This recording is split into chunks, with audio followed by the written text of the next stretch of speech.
Start Network is here. Hold no punches. I'm real revolutionary right now. Support this man, Black media. He makes sure that our stories are told. Thank you for being the voice of Black America, Roland. Stay Black. I love y'all. All momentum we have now, we have to keep this going. The video looks phenomenal. See, there's a difference between Black Star Network and Black-owned media and something like CNN. You can't be Black-owned media and be scared. It's time to be smart. Bring your eyeballs home. You dig?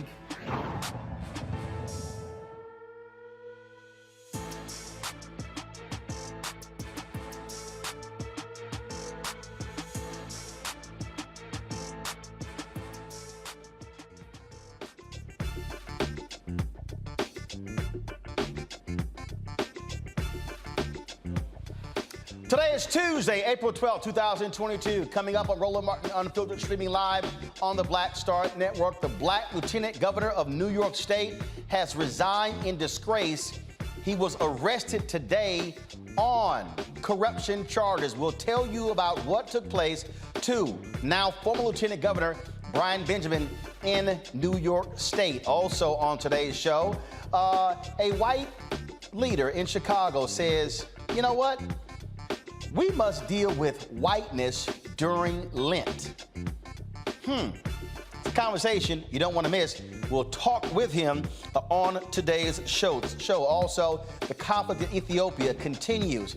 Our continuing focus on strife on the motherland, where so much focus is on Ukraine, what's happening in these various African nations. We'll tell you about it. Also, Black Lives Matter leadership. The addresses these stories done by conservative media about a $6 million home being purchased.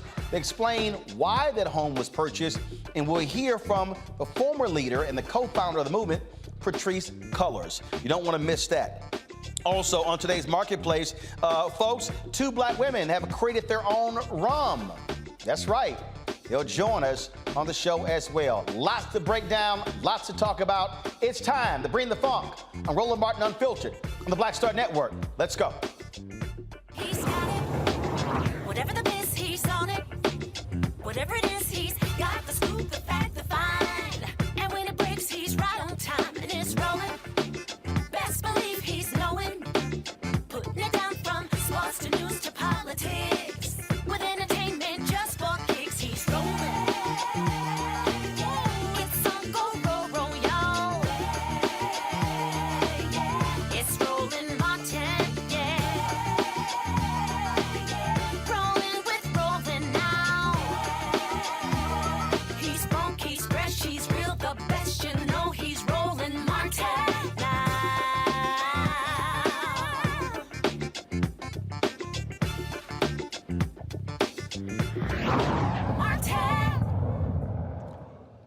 Folks, welcome to the show. This man here, Brian Benjamin, worked his butt off to get to the highest levels of government in New York State, eventually becoming lieutenant governor after Governor Mario Cuomo resigned and Kathy Hochul took over as the governor. She tabbed him just a few months ago to be her number 2. Today, he resigned in disgrace after he was arrested by federal authorities this morning as a result of corruption when he was a state senator. Here's the deal. He was running for comptroller for the New York State. Feds allege that he participated in a deal with a Harlem investor who made straw man donations to his campaign. Essentially, this individual was paying for multiple people to give money to Benjamin's campaign for comptroller in exchange for business. Well, what happened was he was arrested for bribery, fraud, and falsification of records while he was a state senator. This is just a few months ago when he was sworn in as Lieutenant Governor of New York State. Your left hand on the Bible and your right hand raised. Please repeat after me. I, Brian A. Benjamin. I, Brian A. Benjamin, Do solemnly swear. do solemnly swear That I will support the Constitution of the United States. that I will support the Constitution of the United States And the Constitution of the State of New York. and the Constitution of the State of New York. and that I will faithfully discharge the duties of the office of the Lieutenant Governor of the State of New York according to the best of my ability. Congratulations.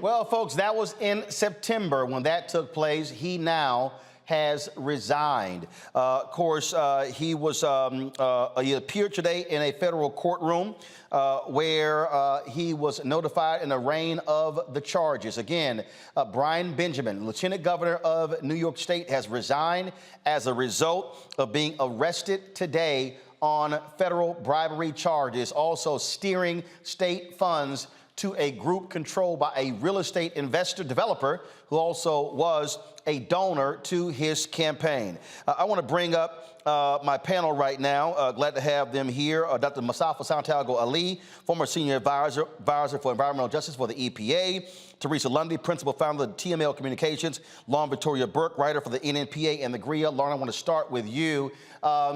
Here we go again. Corruption in New York State. I swear, between New York State, Illinois, and Louisiana, they got to be the three most corrupt states when it comes to politicians. Look, innocent until proven guilty, but here's somebody who worked his way up the political chain there in New York State. I crossed paths with Brian for a number of years at Congressional Black Caucus Foundation. In fact, I remember one year I was a guest at a day party him and some other guys threw, and ran for comptroller, lost. Then he was a state senator. Hochul picks him to be her lieutenant governor. Number two, they were running on the same ticket.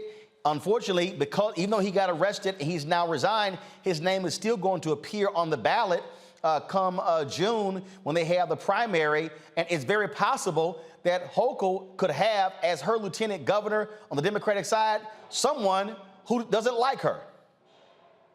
Yes, that's very possible, actually, that is exactly what's going to happen.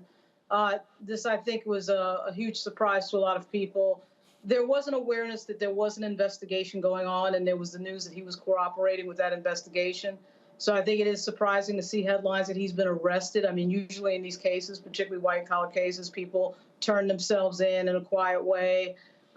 He very quickly resigned, and the statement indicates that he wanted to handle this legal case and maybe return to public life after he's handled this legal case.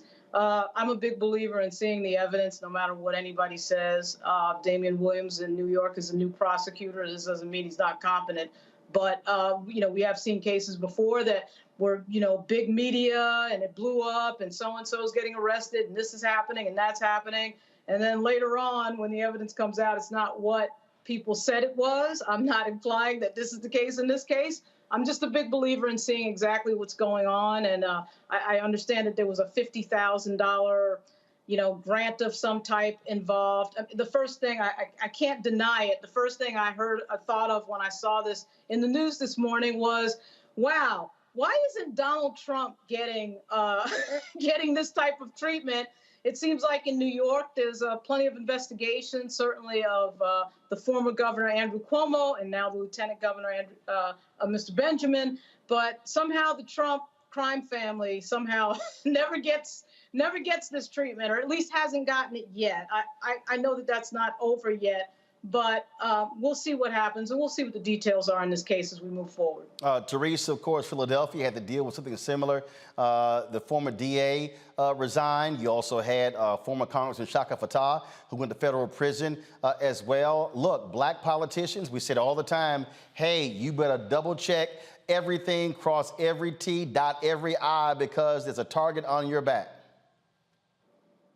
Absolutely. I tell politicians every time they want to run, it is so important that you follow the paperwork to the T. It is important that you uphold integrity. That oath of office is no joke, because when the federal government decides they want to start looking into your background and you are not compiling the right way, your direction of living has also changed. And I think that's a lot that we've seen with Lieutenant Governor Benjamin. in his case. But I kind of agree with Lauren. We haven't seen the same rollout for the Trump family and their crime sprees. We've been it's been a mention that something's coming, it's happening. But I think Benjamin should have his day in court like everyone else, and allow the evidence to speak for itself, and whatever the verdict is based upon that should be what it is. But elected officials, newly or existing, should absolutely take campaign finance reports, bribery very seriously as they go into public office.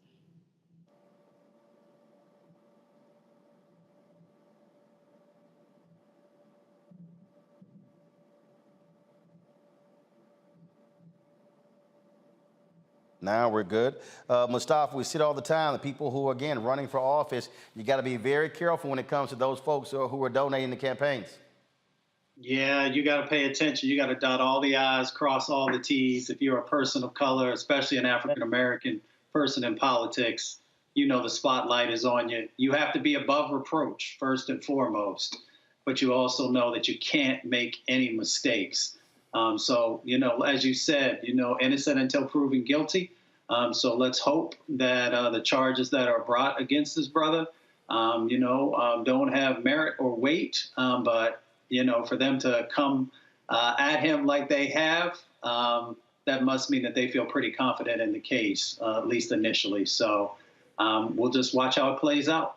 All right, folks, let's go to our next story. I have consistently told y'all about whiteness, white fear, here in the United States. My book, White Fear, is dropping in September. And the reason this is important, folks, for the folks to understand is that what we're now dealing with in this society, what we're dealing with are folks who are not really happy with how America is changing, how folks who are not white now get to actually have a voice in all of this. Now, if you watch Fox News, Tucker Carlson is the leading white nationalist over at Fox News. And if you don't believe me, here's an interview that he did with a professor who was at the law school, a major Ivy League law school, who herself, she might as well just go ahead and just keep her Klan robe on. This is a conversation with the highest rated host in cable news on the highest rated network in cable news. This actually happened, y'all, this week. How is that different from vandalism? It just seems like people coming in and wrecking everything that was valuable in an institution that they never built themselves. It's very reckless and destructive. It's very vindictive. It's very angry. Yeah. Where does that anger come from, do you think? I think there is just a tremendous amount of resentment and shame of non-Western peoples against Western peoples for Western peoples' outsized achievements and contributions. I mean, it's really unbearable. I was actually, leaving aside American blacks, who I think do feel that resentment and shame and envy. I mean, it's this unholy brew of sentiments. I was talking to Glenn Lowry about this bizarre fact that Asian and South Asian, Indian doctors at Penn Med, which I know people there and I know what's going on there, that they're on the ramparts for the anti-racism initiative for Dump on America. America's an evil racist place. These are immigrants. The number one highest income group in America is hate America. Right. A goodly number of them, not all. But you're from a group, I mean, first of all, I hate even thinking in terms of groups anyway, because what matters is the individual, obviously. But as long as we are, if you're a member of the highest income, highest achievement group in America, and you're looking down another group, native-born whites, for example, and saying you're the problem, like, how does that work exactly? Well, that is, to me, utterly bizarre and fascinating. And why does anybody put up with that? Right. I'm not saying all Indian immigrants are this way. I'm just saying you look at the roster of, who's leading the programs, the endless number of programs where they talk about diversity and racism and all the racism that people have to encounter in medicine and how racist medicine is and all this. And you see these brown faces or you see these Asian faces and you think, I mean, literally you think, so you're coming from your country, which you're implying is equal or better than our country. Literally. And you're telling us how awful we are. Well, what's the explanation for that? China's an ethno-state, by the way, which no one ever says. It's about the Han Chinese, and if you're not, that's the problem with the Uyghurs. That's their religion. They're not Han Chinese. Whatever. I'm not even judging. I'm just saying people from there have no right to judge the United States. But they very much feel that they do. And so people from there have no right to judge the United States. And that woman is Penn law professor Amy Wax. She's absolutely a white nationalist. We know the Christian church has been very much supportive. Some call it slaveholder religion when you talk about racism in America. Well, my next guest, over the last 40 days of Lent, Good Friday, of course, is this Friday, Easter Sunday, or Resurrection Sunday, they have been fasting from whiteness. Let's hear from him to explain that. Joining me right now is the pastor with First United Church of Oak Park in Chicago. Glad to have you on the show, Reverend John Edgerton. So where did this idea of fasting from whiteness, how did this originate? This actually began with our Sunday school, because this is something that you need to teach people right from the youngest ages. So we have been teaching our Sunday school students a curriculum that is an intentionally anti-racist curriculum that we call Tell Me the Truth About Racism. And this is an age-appropriate way of teaching these things. The youngest ages, my daughter is in the youngest age group, 4 years old. And we tell history, things like the Trail of Tears, things like Jim Crow. We teach history through a spiritual lens as Christians, and we teach these children about how God has created all people and loves all people. And there is what we call the lie, that some people are better than others. And so we have been teaching this to our children, and we have a 6-week series, and Lent has 6 Sundays. And so we decided, hey, why don't we do this 6-week series and make this the whole focus of our entire church program? We're just a local church. We don't have any national notoriety or anything like that. We're just trying to build a program that makes sense. So we have adult education programs built around this theme. We have our worship built around this theme. And I thought, you know what? A way that we can talk about this is fasting from whiteness, because fasting is an ancient Christian practice. It's about trying to clear out space in your spirit for God to enter in, and that we are going to highlight and place at the center of our lives of faith for the period of Lent the contributions to the Christian faith of the global majority of Christians, which are people of color. See, the thing that is interesting about this, when you just listen to what Amy had to say, what Tucker says, is this whole deal, oh, no, we don't see people as groups. Yes, you do. And then this whole idea of how dare you bring these things up? How dare you mention these things? America's great. America's grand. America is wonderful. But it's as if we literally can't have the conversation about whiteness in America. It's just like if you're there in Chicago, if Mayor Lori Lightfoot met with a group of pastors, they were all black, the headline would be Mayor Lori Lightfoot meets with black pastors. Yet if she met with a group of pastors and they were all white, it would be Mayor Lightfoot meets with pastors. That's right. That's right. The assumption is that whiteness is the norm, that whiteness is the lens through which everything has to be understood. And that assumption is simply wrong. And the more that white Christians can understand that we are not the center of the Christian faith, that we are not the center of the story of redemption, then the more faithful that we can be to the gospel which was first preached and proclaimed and lived out by dark-skinned women and men living under the oppressive boot of an empire that is following a savior who is a brown-skinned man from the poor parts of town who was executed for standing up for justice. If white Christians don't extricate whiteness from our faith, then we cannot be true to the gospel. And that right there is, I think, what is important that we must confront and we must deal with, Pastor. And really the thing I dare say it has to be challenged. And this is what Dr. King even wrote about this in Chaos or Community, Where Do We Go From Here? And that is, white folks have got to talk to white folks about what's going on. Jane Elliott talks about this here.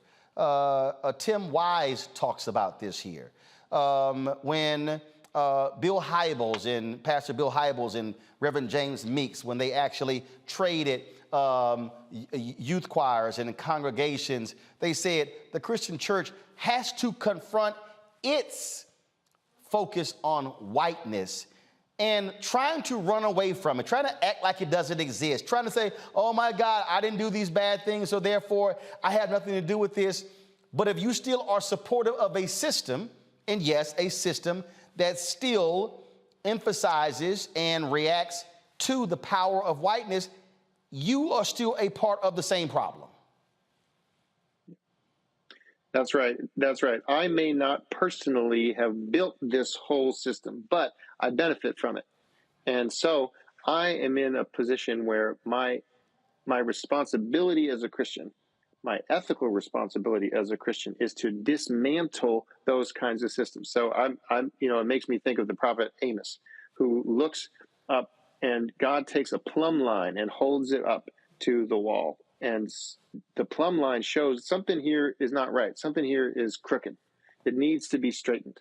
And that is what the Christian faith ought to be. The Christian church in America, we are supposed to be the conscience here. And white Christians need to hold a plumb line up to the way that our society works and recognize that whiteness, white-centeredness, white fragility, these things are a huge problem with how our country is, and it hurts and it kills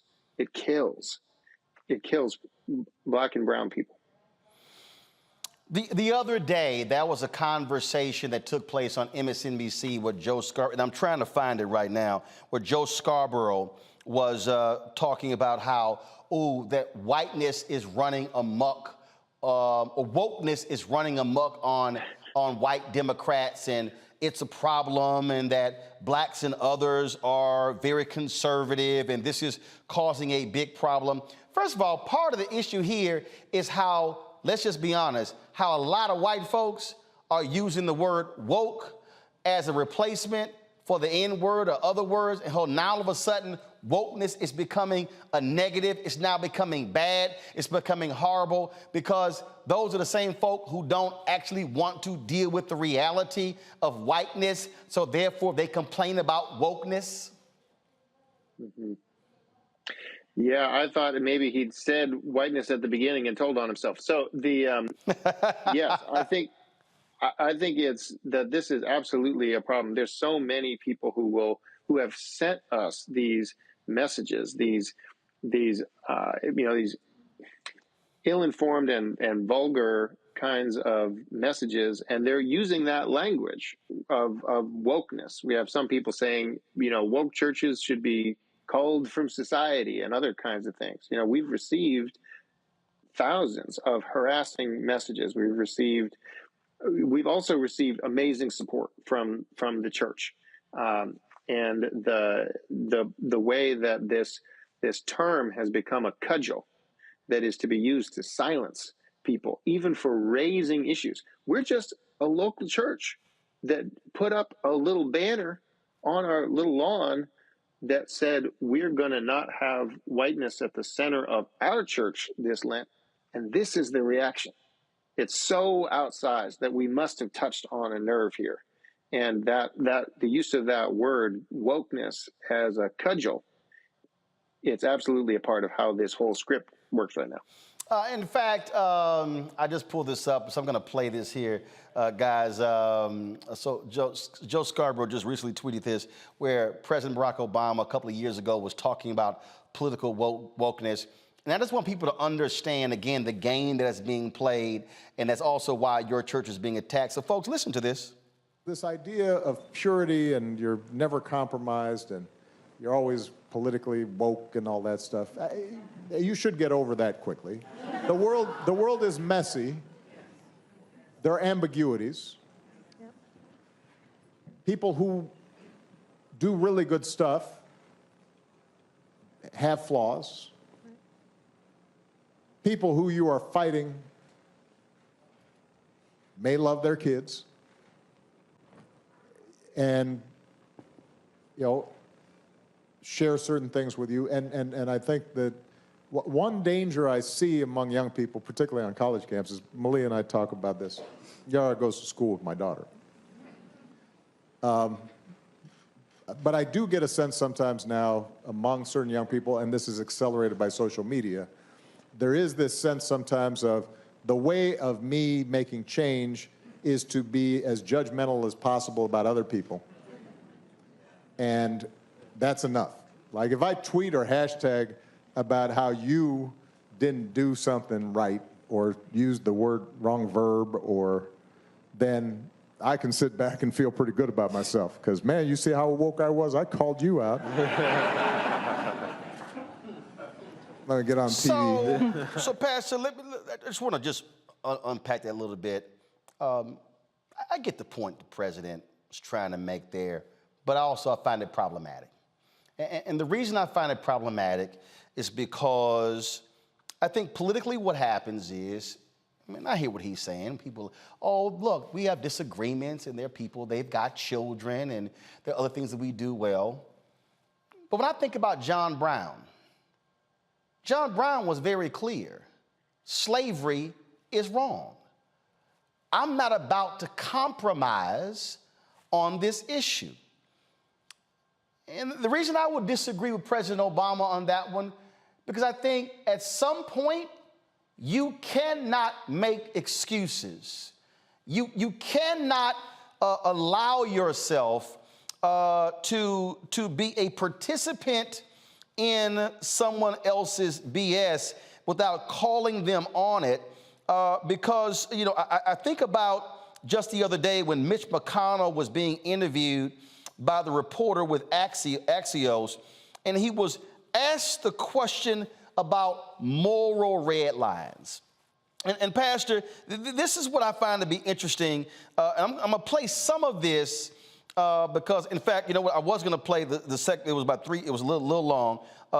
The folks at the Lincoln Project put an ad out dealing with this. It's a shorter one, where they show you the difference between an individual who says something, but then when it comes to being politically expedient, they don't actually have moral red lines. I think this is a perfect example of what you are having to deal with when you're talking about fasting from whiteness. I want to get your thoughts on this after it's done. January 6th was a disgrace. Fellow Americans beat and bloodied our own police. They stormed the Senate floor. They tried to hunt down the Speaker of the House. They built a gallows and chanted about murdering the Vice President. They did this because they'd been fed wild falsehoods by the most powerful man on earth. Because he was angry, he lost an election. Former President Trump's actions preceded the riot for a disgraceful dereliction of duty. If the president was the party's nominee, would you support him? The nominee of the party? Absolutely. Liz Cheney, who has the same view of you as of January 6th, she said she doesn't want Donald Trump anywhere near the White House, and she's going to work to not make that happen because she thinks that there are some things more important than party loyalty. Well, maybe you ought to be talking to Liz Cheney. I really, it's not a gotcha. I'm just actually trying to understand, like, is there any threshold for you of what someone can do on a moral level? I say many things I'm sure people don't understand. Where do you draw your moral red lines?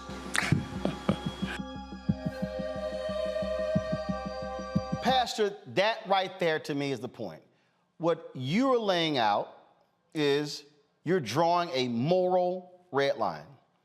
What you're saying is to your congregation, if you call yourself a Christian, this is how we have to behave. We cannot, and I get what President Obama was saying, but we cannot make excuses when it comes to what should be a moral decision. And the reality is racism, white supremacy, and whiteness, that is a moral choice that people are making. Yes, and I'm glad that you raised, John Brown. I remember that what he stood up in the church and said, "I do hereby, before God and in the presence of this assembly, dedicate my life to the abolition of slavery." And that's how he began his ministry, that work, John Brown. So I don't believe for a minute when people say, well, this person was just of their time and this and that. Where in that era, there were people of conscience who knew what was right and who were willing to work to do what was right, to be faithful to the gospel. Because this is, again, he did this in a church before God. That's what John Brown did.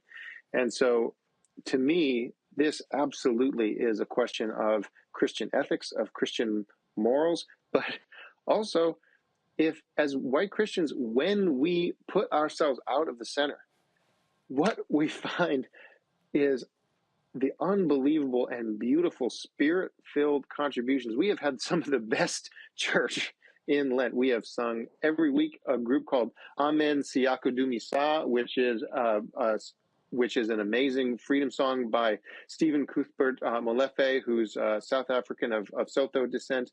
We have been singing Savior God Above, set to Duke Ellington's Come Sunday. Church has been great.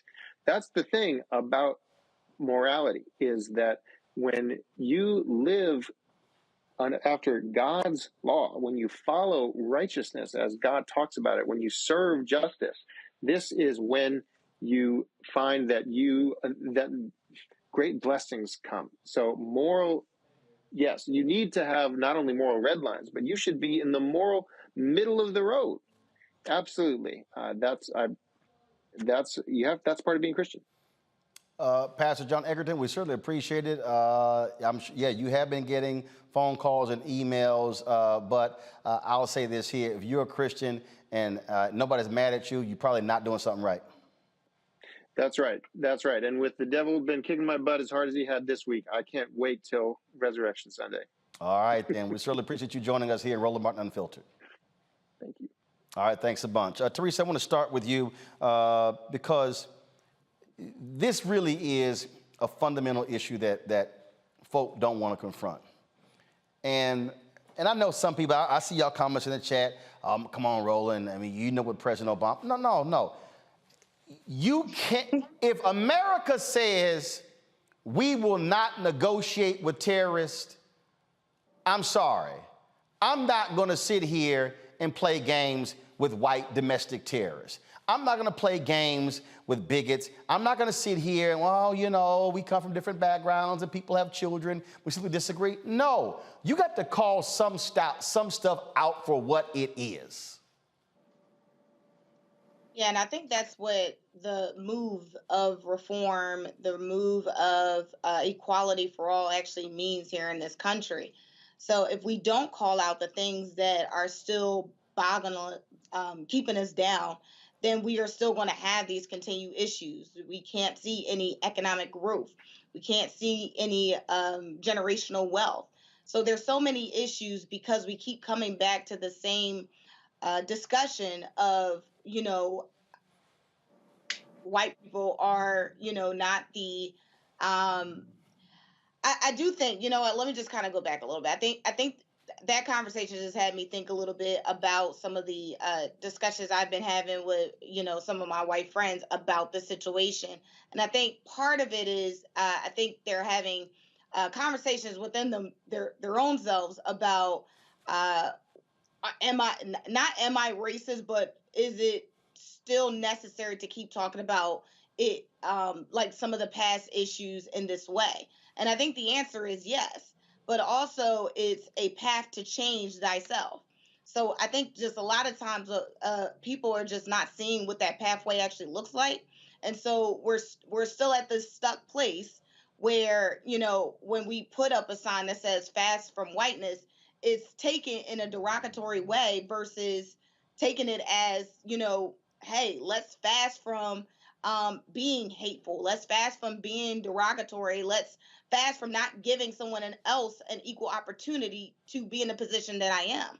So that self-reflection, I believe, has been taken out of conversations, and thus has put us in this position today where people feel like they're being attacked, and it's not really an attack. It's more self-reflectness and bringing out change within all of that. And Mustafa, one of the things that we keep hearing is that you look at these bills in Florida and other people, let's not make folk uncomfortable. But what we know and understand, and we're going to talk about this here after the break in our next segment dealing with Ethiopia.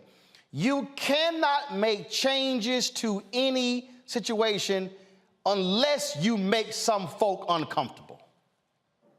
You have to. Change doesn't happen if folks aren't willing to, push and to force sometimes change to actually happen. It's interesting we're having this conversation. I appreciate the pastor who was on, because I just call it what it is. Racism is a sin. Racism is a poison. Racism is a cancer. And we got a lot of folks in this country who don't want to exorcise the racism out of our system.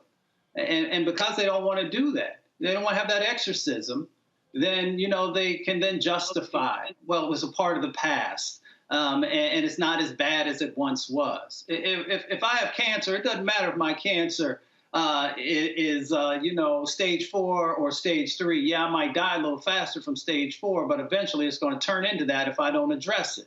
So until we are willing to really call it out for what it is, and for folks to do the hard work that's necessary, instead of continuing to whitewash everything, because that's what folks continue to do. They just whitewash almost everything so that they can justify not doing the things that are necessary to actually help our country heal. But not just heal, but then to also make sure there's justice a part of it, because justice actually brings action to the process. So I'm interested when folks are going to deal with the sin of racism and do something about it, just like they want to talk about all these other sins that they want folks to address. See, this is why, Lauren, when we talk about even what's happening with police departments, folk, look, resources, we need time. We need time. Well, there's a reason Dr. King why we can't wait in a letter from a Birmingham jail. And so what we're now dealing with people who are like, hey, I need y'all to hold up now. I mean, y'all pushing too far. Now it's like, ooh, wokeness. And let me be real clear. You got some white folks out there who are young. You got some people, who may go a little too far. But I just got a problem when the Joe Scarboroughs of the world try to play this game like, like the woke white people are driving black people away. That ain't what's driving black people away. No, that ain't it. And he could talk to Reverend Al Sharpton all he want to, talk about how, black people, Latino people, they're naturally conservative. Yeah, naturally conservative, but getting shot by cops. Naturally conservative, but like our civil rights, like being able to vote as well. So I'm like, and it's like, don't tell me who they driving them to, because we know the one party that's standing up for those white relics, those Confederate monuments. Yeah. Well, I mean, what they're really discussing here is who gets prioritized and who is the default position of the important group. So the default position that's always been the important group in our society has been white men. We're changing as a society demographically. People can see that. It's very obvious that there's some changes and that there's some voices entering into political debate that were completely ignored previously. You saw Jonathan Swan ask Senator Mitch McConnell, you know, what could happen morally? Like, what standard do you have? What standard do you have that would make you say to yourself, okay, I'm going to throw Donald Trump over the side? And he couldn't get an answer.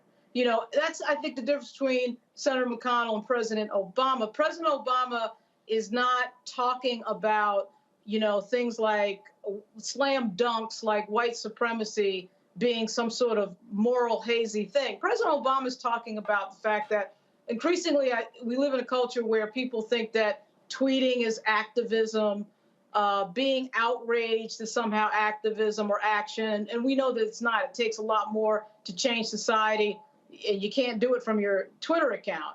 I think that's what President Obama's getting at because that's what he said. He said something very similar at Hampton when he made a speech. But at any rate, when that default position, that default group gets changed to another group, or we're in really the midst of that change to other groups, the groups that have been empowered historically get very insecure and very uneasy.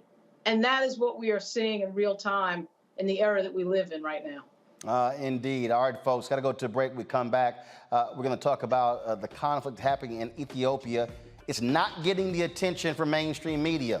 No shock. The reality is whiteness rules in mainstream media. So what's happening in Ukraine, all of these stories, all of the fundraising, them being mentioned at the Oscars, them being mentioned, of course, at the Grammys. Cameroon wasn't mentioned.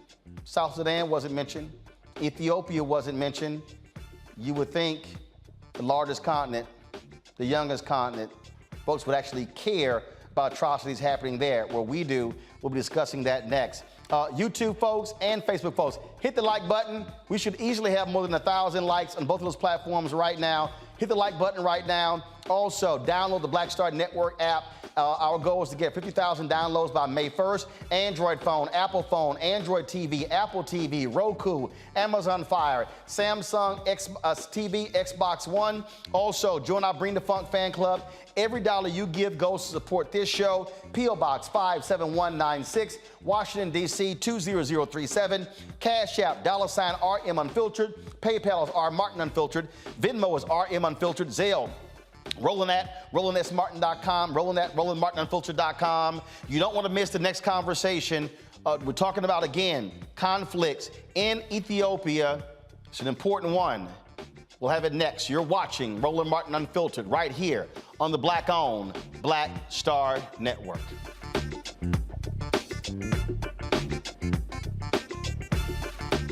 On the next Get Wealthy with me, Deborah Owens, America's Wealth Coach, you'll learn how wealth begins at home and how it can set the right path and the right course. Wealth building, specifically in the Black community, is about making sure that we have assets that can last beyond our lifetime. That's right here on Get Wealthy, only on Black Star Network. On the next A Balanced Life, the Bible says that the spirit is willing, but the flesh is weak. After 2 years of hunkering down, we can all relate to that. Spring, sun, and fun. We may be ready to get out there, but our bodies may not be ready to party. On the next A Balanced Life, we're going to get our mind, body, and spirit on the same page. That's A Balanced Life with Dr. Jackie here on the Black Star Network. My name is Charlie Wilson. Hi, I'm Sally Richardson Whitfield. And I'm Dodger Whitfield. Hey everybody, this is your man Fred Hammond, and you're watching Roland Martin, my man, Unfiltered.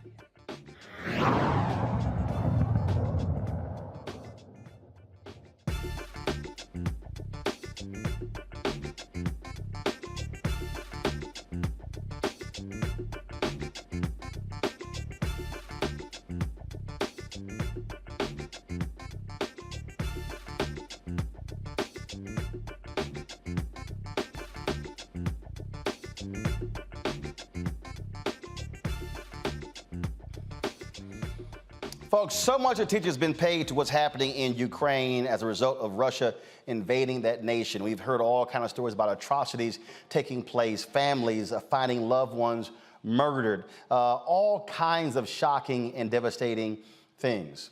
But the same thing is happening. South Sudan, Cameroon, Ethiopia. Yet unfortunately, mainstream media in America doesn't care. Folks in other European nations don't care. That is often the case of what happens in African nations. Folks, what is happening there is disturbing. It is shocking. And my next two guests, they have had to witness these atrocities. They've shared with us extremely graphic images, and they're also graphic details. Now, some of y'all yesterday have hit me, said that a warning was placed on our YouTube channel. YouTube does that when certain content they deem to be not applicable to children.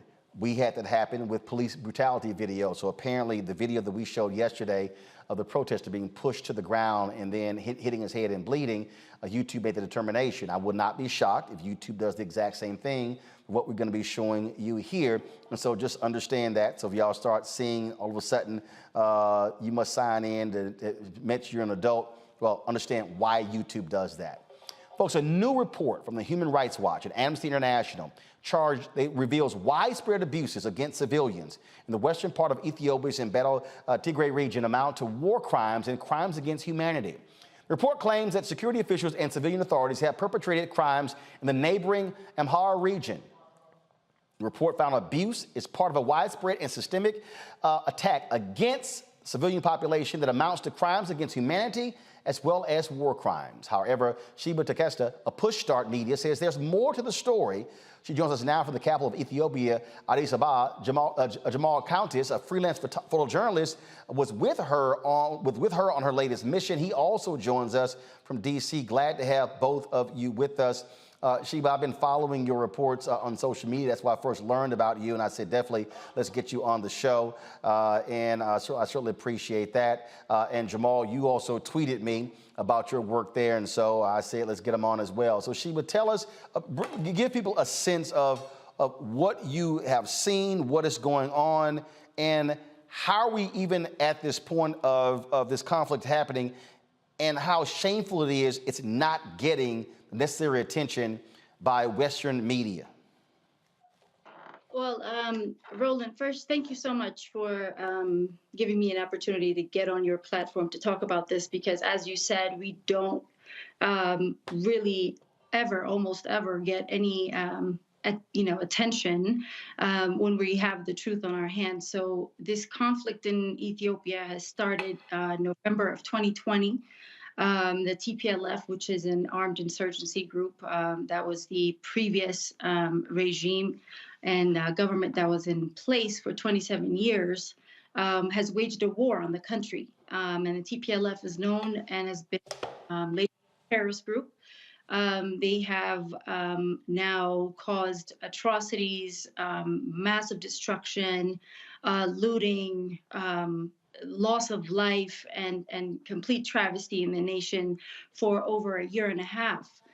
However, Western media has typically and in normal form just highlighted things that suits the interests of whatever superpowers want to depict. What you're looking at in these images is from our trip to Ethiopia, where I myself had a personal mission to go and discover for myself the facts on the ground, because we had almost no coverage of the things that were really happening, which are that the TPLF now is attacking Afar, has 5 regions under control for the past 27 years and plus, actually over 30 years. They have caused mass killings and ethnic cleansing in the part that they label as Western Tigray, which is really Welkite and Tigray in Amhara region. We are now finding that there's multiple mass graves in some places, perhaps up to 59,000 or more. People have been buried there after being tortured in prison camps or torture camps. So lots of things that the media doesn't want to cover, but yet we had a space today on Twitter with Amnesty International and Human Rights Watch spewing complete falsities. While we are on the ground exposing what's really happening, we blatantly get ignored. And massive amounts of people are suffering due to this completely horrible ethnic charged war that's been going on for quite some time. Jamal, you have been photographing a lot of this. How much time have you spent in Ethiopia? And just give folks a sense of what you have witnessed through your lens. Well, I started going to Ethiopia in 2013 and eventually started living there towards the latter part of 2014, 15. Met my wife, raised a family, and moved back here to the U.S. in 2019. So I was very familiar with the TPLF regime, which I lived under up until the current prime minister, was placed into power. So all the pictures that you've seen, that you've been showing, have been from my 6 trips to Ethiopia, because I noticed that there was a serious inconsistency with the way it was being reported, because my wife being Ethiopian, she looks at local news, and of course here I'm looking at, the big news services and the big news programs, and I saw that there was a serious disconnect.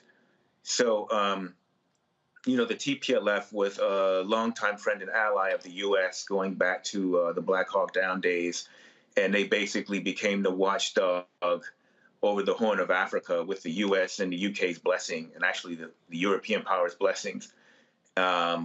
Resources, training, equipment, all of these kind of things were given to the TPLF to wage this, to basically mount this mission of counterterrorism, what have you. But what happened is they turned those resources and that training and all of those things they got from the West into tools to divide and, subdue all the other ethnicities that lived in Ethiopia. So when they were forced out of power because of protest from Amhara youth and Oromo youth, the country's two largest groups, they retreated back to their region of Mekelle. They did it, begrudgingly, and kind of began to hatch plans to return to power. So what happened is, on the evening of November 3rd, 2020, the TPLF attacked 5 military bases and 100 soft targets as part of a coup attempt to regain power. Secondarily, within that plan was a planned ethnic cleansing of this region, Walkite, which Western sources say is a contested region, but Walkite was actually part of Amhara lands for almost 1,000 years. So I've noticed that certain big stations or big outlets in the West and political entities don't even mention these attacks on the Northern Command bases, these 5 military bases, and they try to control the narrative and play in favor of the TPLF by saying that, Abiy Ahmed launched an offensive into Tigray. But the reality is that on the nights of November 3rd and 4th, at least 6,000 soldiers were killed, most in their sleep, by these surprise attacks, and 60% of the mechanized and artillery hardware was confiscated by the TPLF. And that's how this war basically started, and that has always been kind of missing from the explanation of what exactly is happening in Ethiopia. Sheba, it is utterly ridiculous when you look at just the flat-out ignoring of this stuff by American media. And it has to rise to the level of the atrocities in Rwanda for all of a sudden people to go, oh, look what's happening. Yeah, that's right, Roland. Jamal just said it. I mean, American media, CNN, and Western media in general actually has completely ignored facts on the ground from the very beginning, starting from, claiming that the Ethiopian government or the Ethiopian armed forces is waging atrocities and crimes against humanity, etc., on the people of Tigray. There's a blockade on Tigray, etc., etc. We've seen this over and over, where while, for instance, the media was taking a huge PR campaign against the nation, we had in reality on the ground TDF, or the Tigray Defense Forces, attacking Amhara regions, attacking Afar regions for months after a ceasefire that was put in place at the end of June of last year in 2021. And while the Ethiopian armed forces has backed off trying to protect the country for the sake of saving lives, what we had was the TDF making all these attacks, killing so many people, looting, destructing, and we're getting all these reports from the ground. Yet we're getting Tigray genocide and Tigray is under siege, and it was the exact opposite of the reality. And just to give a context, we have of over 115 million people in Ethiopia. And of that, I think it's estimated around 6 million are people in Tigray or Tigrayans, of which over 2 million live outside of the Tigray region. And you had a massive amount of people all over the world and in Ethiopia protesting, saying no more, saying fake news, and doing everything possible to make ourselves heard. And yet the press never reflected the facts, and instead continued to be very aggressive towards the Ethiopian government and Ethiopian armed forces. Even went to the extent of America sanctioning Ethiopia, taking away development programs like AGOA that were helping hundreds of thousands of women in the south of Ethiopia, which is nowhere near the conflict in itself. And right now we're facing even more sanctions with HR 6600 and S 3199 that are belligerent and draconian. And you said Rwanda, but what we're looking at is the next Libya or the next Zimbabwe that's in the making if we don't get this stopped. It is certainly unfortunate. Jamal, final comment from you. When you've reached out to American media, how did they respond? They didn't.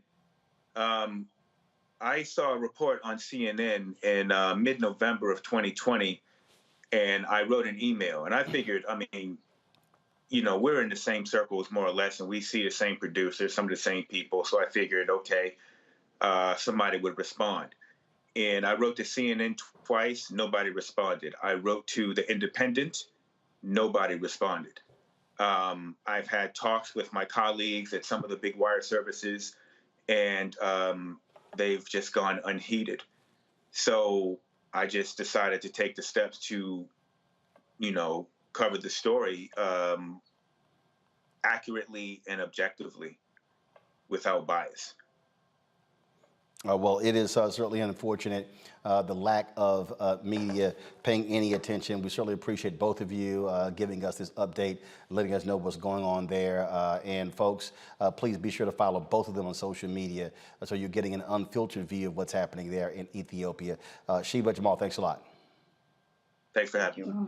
This right here, Lauren, is, again, a consistent issue. Whether we're talking about Africa, whether we're talking about what's happening in African American communities in this country, when you have a mainstream media led by white folks, decision makers in position, this is what continuously happens.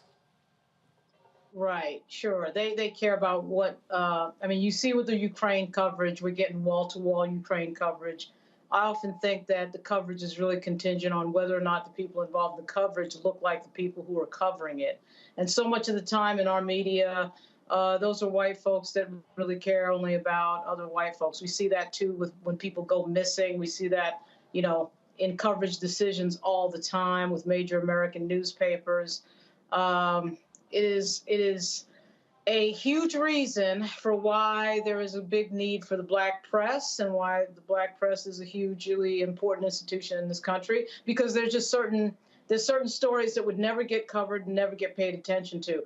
And along those lines, it's not just race, it's sometimes class. What I've seen with a lot of the bigger news organizations that I've worked for is they hire the same types of people who all go to the same schools, and they come to work with the same sort of thought patterns, and they don't think outside that box. And obviously that impacts the journalism that they put out. I remember being at ABC News, and we seem to always be doing some sort of story on au pairs or getting an extension onto your house. And that was because a lot of the producers had au pairs and were putting on an extension onto their house because they were all making six figures. So you have certain types of stories that just get told over and over again. And of course, they get told at the expense of other stories that should get a lot of attention. You know, and the thing here, I'm always talking about this here, Teresa, when it comes to resources. So I've seen some new reports out that Discovery plans on making some serious cuts to CNN Plus. And if you look at, you know, all the people they've been hiring. So CNBC just dropped this. Look at this headline. CNN Plus struggles to lure viewers in its early days, drawing fewer than 10,000 daily users. Wow. Now, let me help everybody out there who's watching. We get 10,000 daily users on the Black Star Network. They've already spent by $300 million. See, part of this issue of the inability for Black-owned media to cover these stories is when you don't have the dollars. I told y'all Gerald Horne's book dealing with Claude Burnett and the Associated Negro Press and the Jim Crow paradox, where he was pulling stuff together and providing insight on what was happening in African nations and Caribbean nations where you have Black folks. And of course, as Jim Crow began to subside, they lost interest because people were not subscribing to Black newspapers in the way they were before. And I keep telling people, y'all can sit at home, y'all can watch CNN, Fox News all day. You could do all of that. In fact, I was just sitting here looking at a tweet where that white nationalist Jesse Waters was complaining, saying that mainstream media is going to ignore the subway shooting in Brooklyn because here's it right here. Jesse Waters says mainstream media is soon going to bury the New York City subway shooting story because it's a Black suspect and Asians are possibly targeted. But do you know how many mass shootings Fox News ignores every single day? The suspect Black? Fox News about to play this sucker up. Oh, hell, we about to have wall-to-wall coverage trying to track this Negro down. What we're dealing with, again, is when we don't get the resources, we can't hire a Sheba or Jamal to report for us. Lauren can tell you there is no full-time Black media correspondent covering Capitol Hill. I'm talking about 5 days a week. Yeah, at the White House, April Ryan's there for the Griot, Ebony McMorris there for American Urban Radio Network, but I'm talking about how you're able to cover it. This is the issue. When we don't get the money, we can't cover it, and then those who do get the money, they control the narrative and they control the story. Yeah, you're absolutely right. And in cases like this, it again shows the responsibility of mainstream media, where it needs to do better partnerships with the nuanced media. I mean, we can actually see the consequence of some of the actions that mainstream media has done.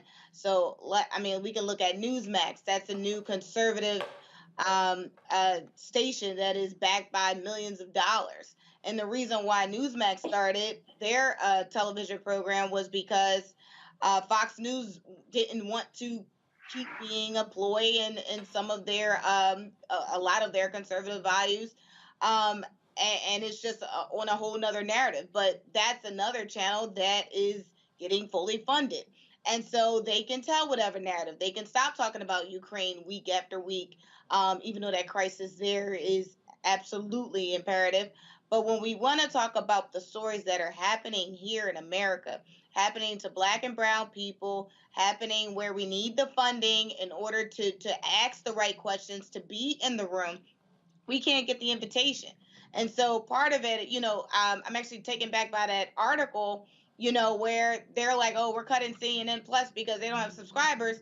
But are you looking, Discovery Plus channel for additional mediums and outlets that can absolutely give the people exactly what they need? And the answer to that is no. I mean, and primarily is because of the narrative that they want to push. And so, again, we got to make sure that the resources are going back into our community. When Roland is saying, and other, Black podcasters are, going up and saying we need to do more and we need your support. That doesn't mean just, looking at it. It means sharing the news. It means financing and funding it, because part of it is, if we're not a part of the nuance of how media is being driven now, then we will ultimately miss out on the bigger picture, which is, again, to make sure that we are getting all of the news and information when we need it at the right time. Mustafa, I participated in a Black-owned media pitch today that Byron Allen arranged with one of the media outlets. I also had a meeting in person and then one virtual with two major Fortune 500 companies that we're trying to lock some deals down right now. And the reality is those resources will allow us to be able to do what we say. And I've said this many times before. Imagine if we all of a sudden go from where we are to, let's say, doing $10 million in revenue. Literally, 20 to 30 people can be hired. Literally. You talk about completely expanding the footprint. And we're talking about actually covering stuff. We're not talking about all of these so-called new Black media people who all they do is sit on YouTube and talk about other people. They trash talk what other people are doing. They read what somebody else is doing and then they talk about them. No, we're talking about actually covering the news, actually being on the ground. The reality is, with Sheba and Jamal, they are there. They are reporting with their own eyes what they saw in Ethiopia. They're not reading a dispatch from the BBC or from CNN or from The Guardian or somewhere else. That's what is required.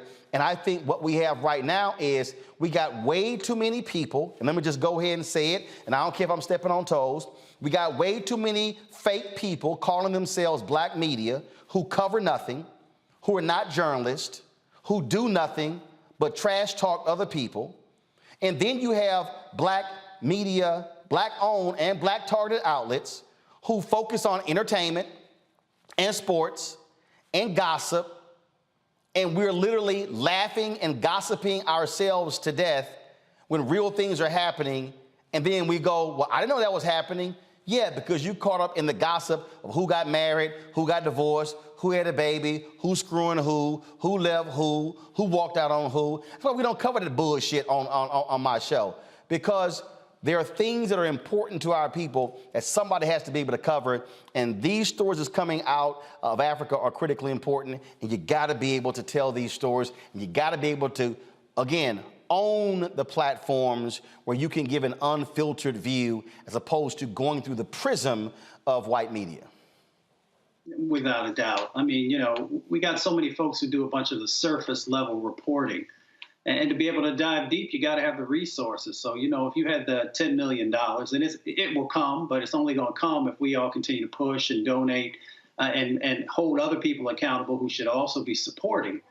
The stories change. So, what's going on in Ukraine is devastating. And we all pray and we all hope that ends. But only about 1,000 people have died so far. Now, let's say that we had the resources that were necessary to tell the truth and the fullness of what's happening in Ethiopia. Over 500,000 people have died. So let's just hold on to that for a second. If you got 500,000 people who have died, why isn't there more substantive reporting that's happening? And if you got 1,000 people who have died in another location across the globe, everybody is paying attention 24 hours a day, 7 days a week. Both are important stories. But we know that when it comes to our communities, when it comes to Africa, that folks see that, that continent as less than, the people who live there and who come from there as less than. And for us to make sure that we are continually to keep it in front of folks means that we have to have the resources to make sure the fullness of the stories are being told, so that out of making sure that you have that reporting that's happening, then real actions, that the State Department, that the UN, that all these other folks are actually digging deeper into trying to make sure that there is a resolution that happens, that the peace becomes a reality. But that's not going to happen if you don't have that continuous set of lenses and individuals sharing the stories of what's happening. Indeed, indeed. And so, folks, I hope you understand why, when I am making this point, when we're fighting for resources, when we're targeting money, I love these loudmouths who are upset that I was challenging the Biden administration of the lack of black-owned dollars, but black-owned media getting federal advertising dollars. So I guess I should just be quiet and let the white folks keep getting all the money, huh? $1 billion being spent every year, and some of y'all mad, or there he go big in the Biden administration for money. Well, we should be getting the money, whether it was Biden, whether it was Trump, whether it was Obama, whether it was Bush, whether it was Clinton, whether it was Bush, whether it was Reagan, whether it was Carter, or Ford, or Nixon, or LBJ, or JFK, or Eisenhower, or Truman, or FDR, and on and on and on. Y'all, we're never going to be able to grow if we broke. And I'm going to say it again. I'm tired of black people talking about surviving. At some point, we must be talking about thriving. You cannot build and grow if you're just scrapping by. That's why we've always failed. Enough is enough. With being happy with surviving, it's about thriving. And the reality is, Africa is the youngest continent today. The potential for Africa is great. But Africa, as a continent, will never be able to grow and thrive as long as it is caught up in conflict, in war. And so when it gets ignored, the atrocities continue. Media must do better. And if white media ain't gonna do it, then we can. We will, we should, but it requires the resources, and that's why we're gonna continue fighting that battle every single day, as long as there's breath in my body. Folks, coming up next, we're gonna talk about an effort in Maryland to deal with violent crimes. You don't wanna miss what this group is doing to combat that. Also, we'll talk with two sisters who have their own rum company. Now, I don't drink, but I see y'all in the chat. I know a lot of y'all drink. And so y'all don't miss this conversation in our marketplace segment, where every Tuesday we focus on black-owned businesses right here on Roland Martin Unfiltered. Folks, hit the like button if you're on YouTube and Facebook. Let's blow those numbers up. And also, my Facebook people, you know what? Y'all might as well just come to the YouTube channel. Facebook clearly is throttling our numbers. Y'all can't convince me that we got 1.3 million followers on Facebook, and yet every day, only about 250 people watching. Facebook, we see what y'all doing. Y'all are throttling our numbers. The same thing that happens on Instagram, because y'all trying to get us to pay to boost, to reach the people who already follow us. Yeah, game, recognize game. So don't think for a second that I don't see what's going on. And so we see that. And so I see we got nearly 3,000 folks who are on YouTube. We got another 1,000 who are on the Black Star Network. We want to hit 50,000 downloads of the Black Star Network app If you have not done so yet, you can do it on multiple devices, folks. Android phone, Apple phone, Android TV, Apple TV, your Roku, Amazon Fire, Xbox One, Samsung Smart TV. Download the app on all those platforms. Don't forget, if you give to us on YouTube, we only get 55 cents of every dollar. So if y'all want to give to us directly so we get the whole 100%. You can send a check or money order to P.O. Box 57196, Washington, D.C. 20037. Cash App. This is the only Cash App we have. Do not give to anybody else. It's $RM Unfiltered. PayPal is R Martin Unfiltered. Venmo is RM Unfiltered. Zelle is Roland at RolandSMartin.com. Roland at RolandMartinUnfiltered.com. We certainly appreciate if you are able to support us there, folks. I'll be right back. Roland Martin Unfiltered. Back in a moment.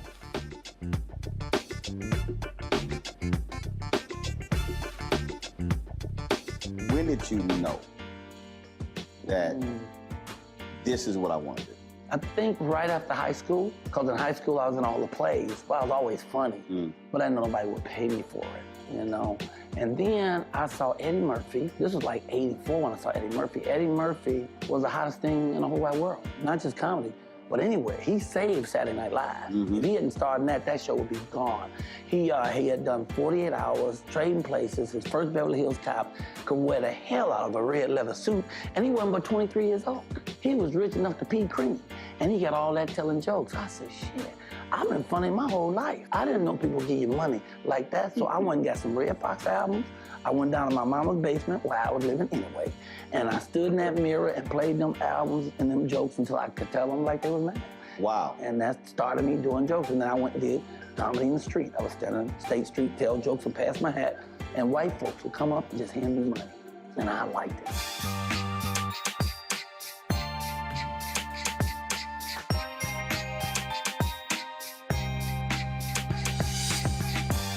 Pull up a chair, take your seat. The Black Tape with me, Dr. Greg Carr, here on the Black Star Network. Every week, we'll take a deeper dive into the world we're living in.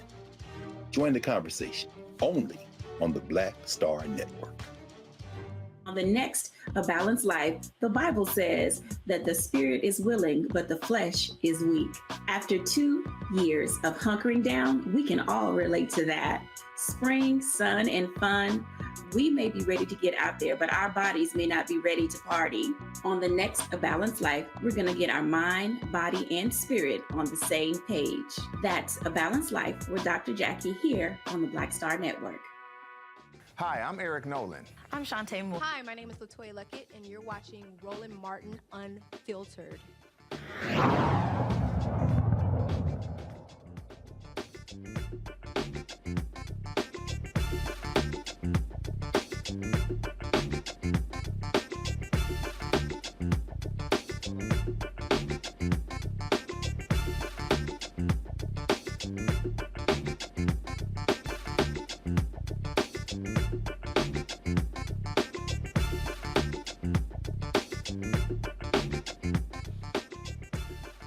I told y'all Facebook is throttling. I just checked. 71 people watching on Facebook. You know what? All 71, y'all just go on over to YouTube. Just go ahead, go on over to YouTube or download the Black Star Network app. Go watch it on the app. Don't even waste time with Facebook. We see the games they playing. That's exactly why we launched the Black Star Network app. And so what my goal, what I would love to do is for us to be able to get this thing up to 50, 100,000, 200,000. That's really what our goal is. And so we're going to keep doing that. So don't worry about that, folks. So trust me on that one. All right, y'all. Let's talk about our next story. Every day, we are reading about violent or deadly encounters people, especially black folks, have with police. For centuries, those encounters have led to mistrust regarding the police. Well, Equal Justice USA wants to change that with its Trauma to Trust program to bridge the gap between community members and the police. Jamila Hodge is the executive director of Equal Justice USA. She joins us now from Bowie, Maryland, to tell us more about Trauma to Trust. And so, all right then, so tell us, Jamila, Trauma to Trust, what is it? How long have you been around? And how have you impacted community and cops? Hi, Roland. Thank you so much for having us and for this opportunity to talk about this important work. So Equal Justice USA has been around really about 30 years if we go back to our original founding. But the Trauma to Trust program specifically was launched in 2016. And it was launched in response to, one, just an understanding of the role of trauma.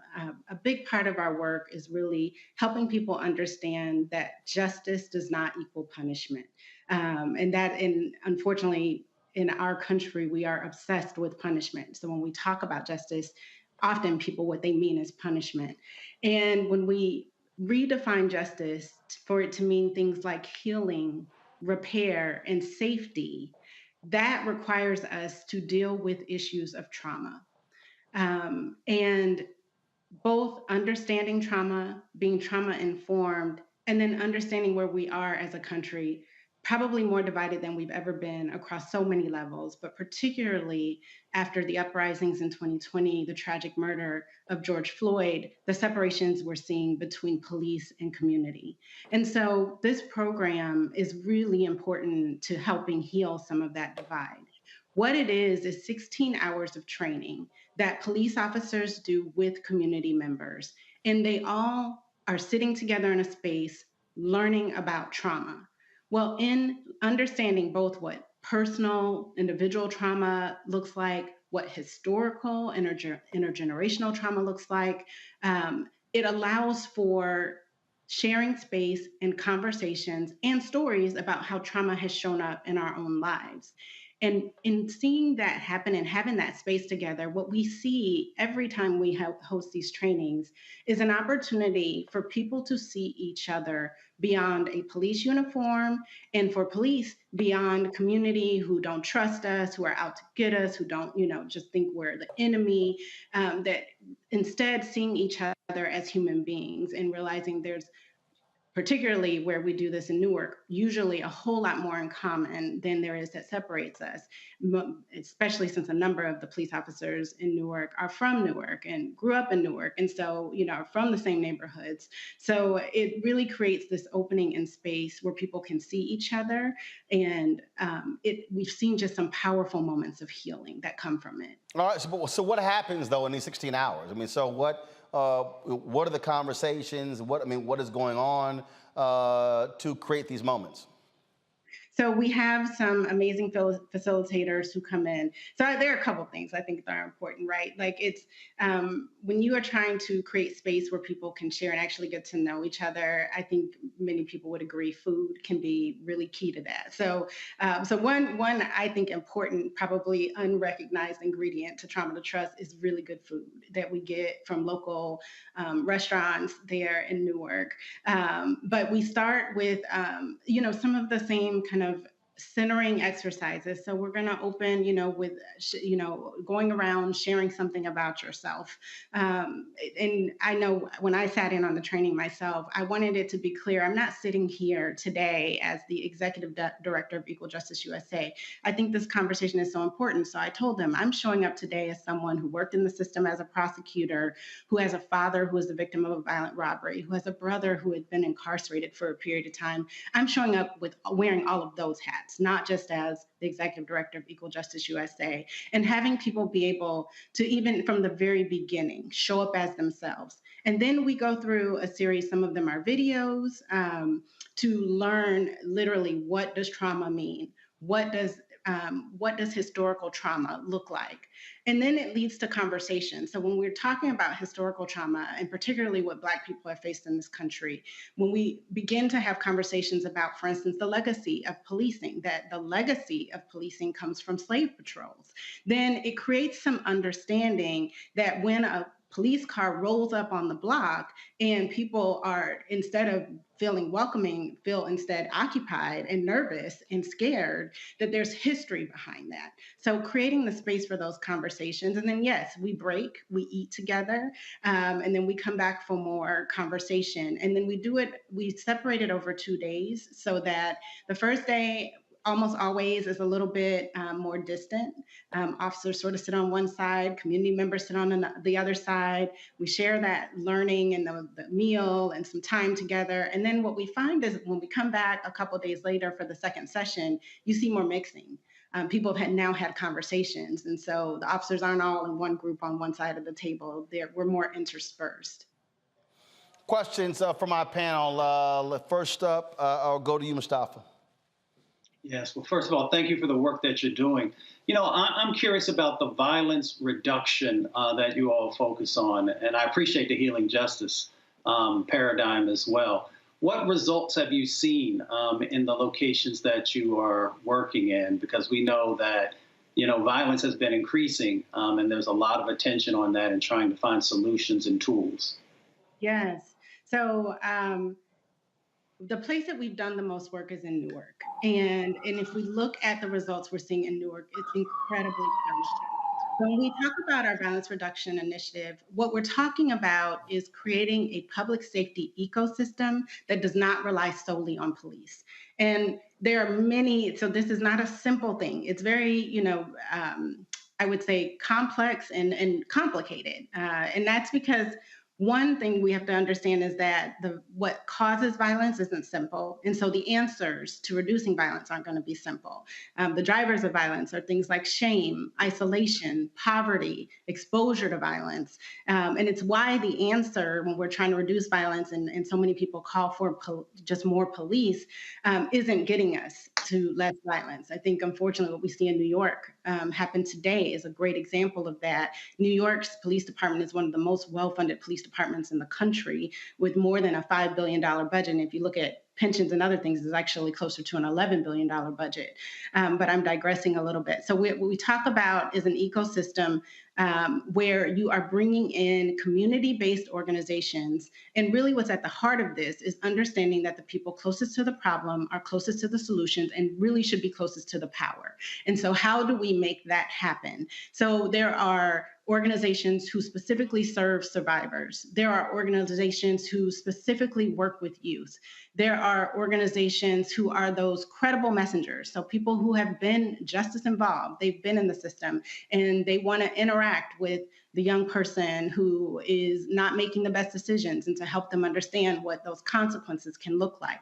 And so having multiple levers that can be pulled when you are trying to prevent violence or when violence happens. And it really began with Mayor Baraka recognizing that gun violence is a public health issue. He made that statement.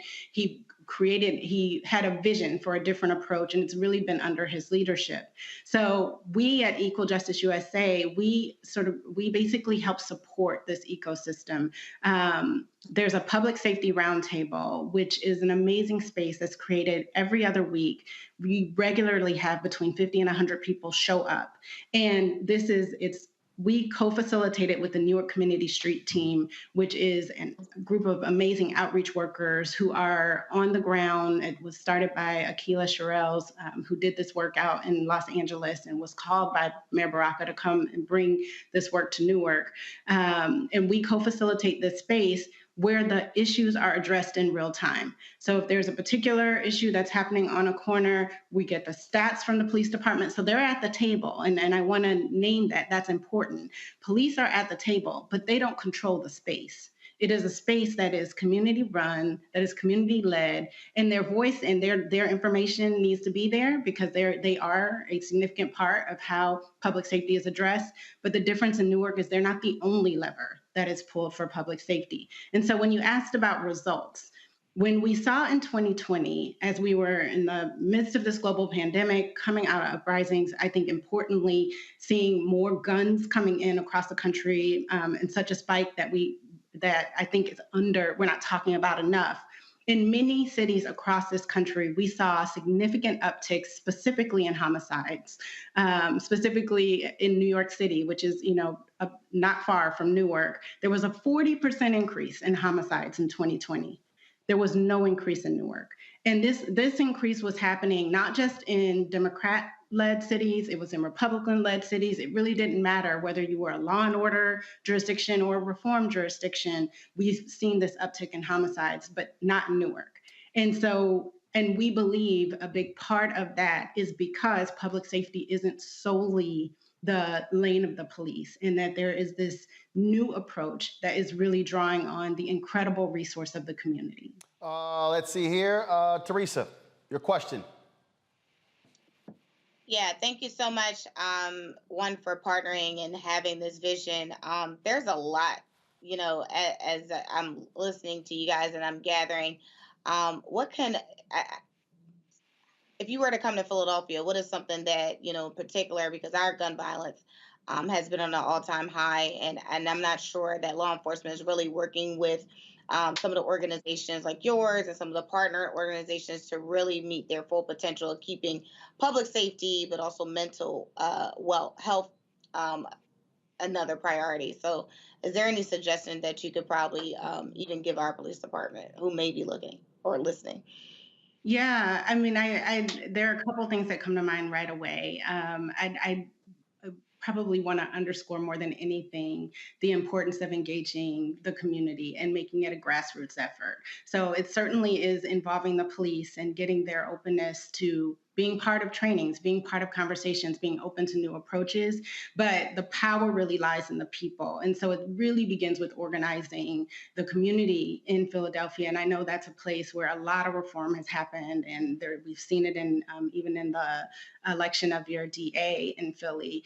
So there are definitely some organizing. And in fact, I'm aware of a statewide coalition that we're at the table with many other organizations. So there are some efforts that are already happening in Pennsylvania. I think they're pretty early at this point, but that piece is really key because you need, in order to create the ecosystem, you need community members and particularly community-led organizations and resources to be able to fill those gaps and respond in ways that police just simply aren't equipped to.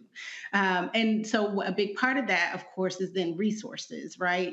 Just hearing so much of the prior conversation about not surviving, but actually being at a position where we can thrive. A big part of the advocacy and that grassroots work is around making sure that resources are allocated to these different approaches so that instead of just every time something violent happens, it means we have to throw more money at the police department, which hasn't, if we really look at the results, is not reducing violence. They're showing up after the fact. And instead, resourcing those organizations that are addressing the drivers of violence. And then when you empower the community, what they can do is hold accountable their leaders, whether it's the mayor who is controlling, the budget and the purse strings, whether it's your police chief, and getting them to be open to things like a trauma to trust training and new approaches to how they approach policing. But it really all begins with empowering and organizing the people. Lauren. So I just typed into Google here and saw that the Newark Police Department is about 1,400 people. How many cops go through the program, and does it also include the cops who are lieutenants and captains, sergeants, or is it mostly privates? Thanks a lot.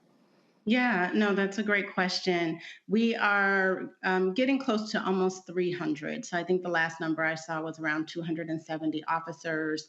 And then we always do this in combination with community members. So I think the numbers are somewhere over 500 in terms of total people who've been through the program. And it is at all levels. So it is not just sort of your street officers who are walking the beat, but you do have those supervisors, those lieutenants who are also part of the training. And I will say we were able to access some data from some of the officers who went through the first year of the program. And what that data showed were officers who had gone through the trauma to trust training had a 50% reduction in their use of force complaints. So we are in the process of working with MPD now to make sure that having data going forward will be part of our work together, because that particular statistic to me is very telling. Like, this is something that's actually changing how officers are approaching the people that they interact with every day. All right, then. Jamila Hodge, I certainly appreciate it. Thanks a lot. Where can people go to get more information with regards to Equal Justice USA? Please check us out on our website and sign up at ejusa.org. Please follow us on Twitter, follow me on Twitter. We are really trying to basically raise awareness. I just think people don't know that there are other ways to address violence, that it is happening in a place like Newark. And we're really excited that this summer we'll be releasing a case study that is documenting the parts of this ecosystem and the results we've seen. Gotcha. And looking forward to making sure we have media and others present and helping us to get the word out. Got it. I certainly appreciate it. Thanks a lot. Thank you. All right, folks, we come back. Some breaking news. Police in New York have released the name and the photo of a person of interest in the subway shooting today that injured 29 people. Also, Black Lives Matter organizers. They talk about what happened with this $6 million home was purchased in Los Angeles. We will have that for you as well. Plus, Black-owned rum company. Two sisters who own it. We'll talk to them in our marketplace segment featuring Black-owned businesses. Folks, don't forget, download the Black Star Network app. Android phone, Apple phone, Android TV, Apple TV, Roku, Samsung, Smart TV, Xbox One, Amazon Fire. Our goal is to hit 50,000 downloads by May 1st, 100,000 downloads by December 31st. And don't forget to support us. Of course, your dollars make it possible for us to do what we do. Of course, check and money order to P.O. Box 57196, Washington, D.C. 20037. Our target goal is to get 20,000 of our fans to contribute a minimum of $50 each. That's $4.19 a month, 13 cents a day. Those, of course, we have no minimum, so there are some people who can't do that. They've given less, some have given more, but appreciate every dollar to the folks who have given. And don't forget, when you give during the show, I'll give you a personal shout out. Cash App is $RM Unfiltered. PayPal is R Martin Unfiltered. Venmo is RM Unfiltered. Zelle is Roland at RolandSMartin.com. Roland at RolandMartinUnfiltered.com. I'll be right back.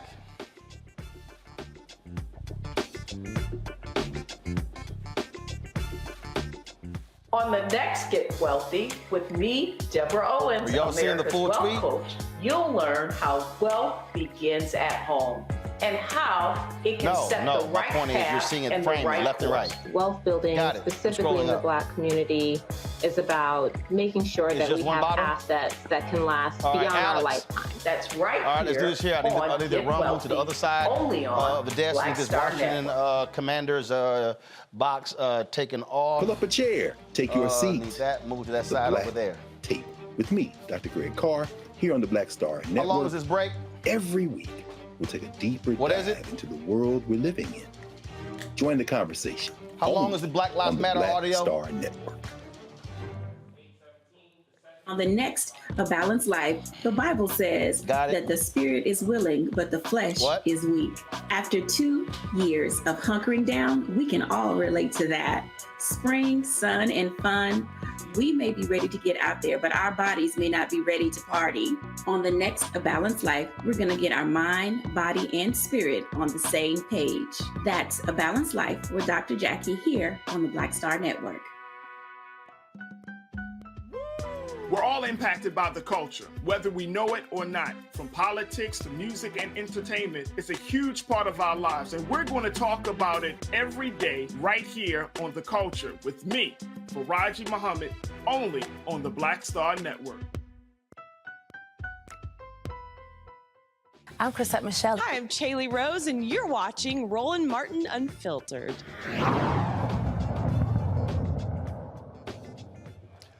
All right, folks, breaking news out of New York City where police have released this photo here of a man who's a suspect of interest in today's subway shooting in Brooklyn. This is the tweet from the NYPD News. This is Frank James. He's a person of interest in the shooting that took place on the N train in Brooklyn Tuesday morning. Anyone with information on his whereabouts, they're asked to call NYPD Tips at 800-577-TIPS, 800-577-TIPS. And now, according to police, he is 62 years old.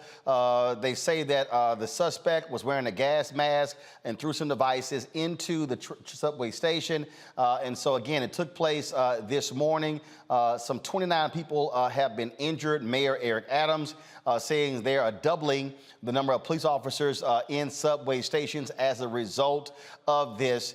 And so, again, this shooting took place in New York, in Brooklyn today. And so this continues. So, again, NYPD are looking for, there's a citywide manhunt for this man, a person of interest. He is not named as the suspect. He's being called a person of interest. His name is Frank James. Frank James. And then this is his photo right here. Again, you see the Crime Stoppers number at the bottom, 800-577-8477.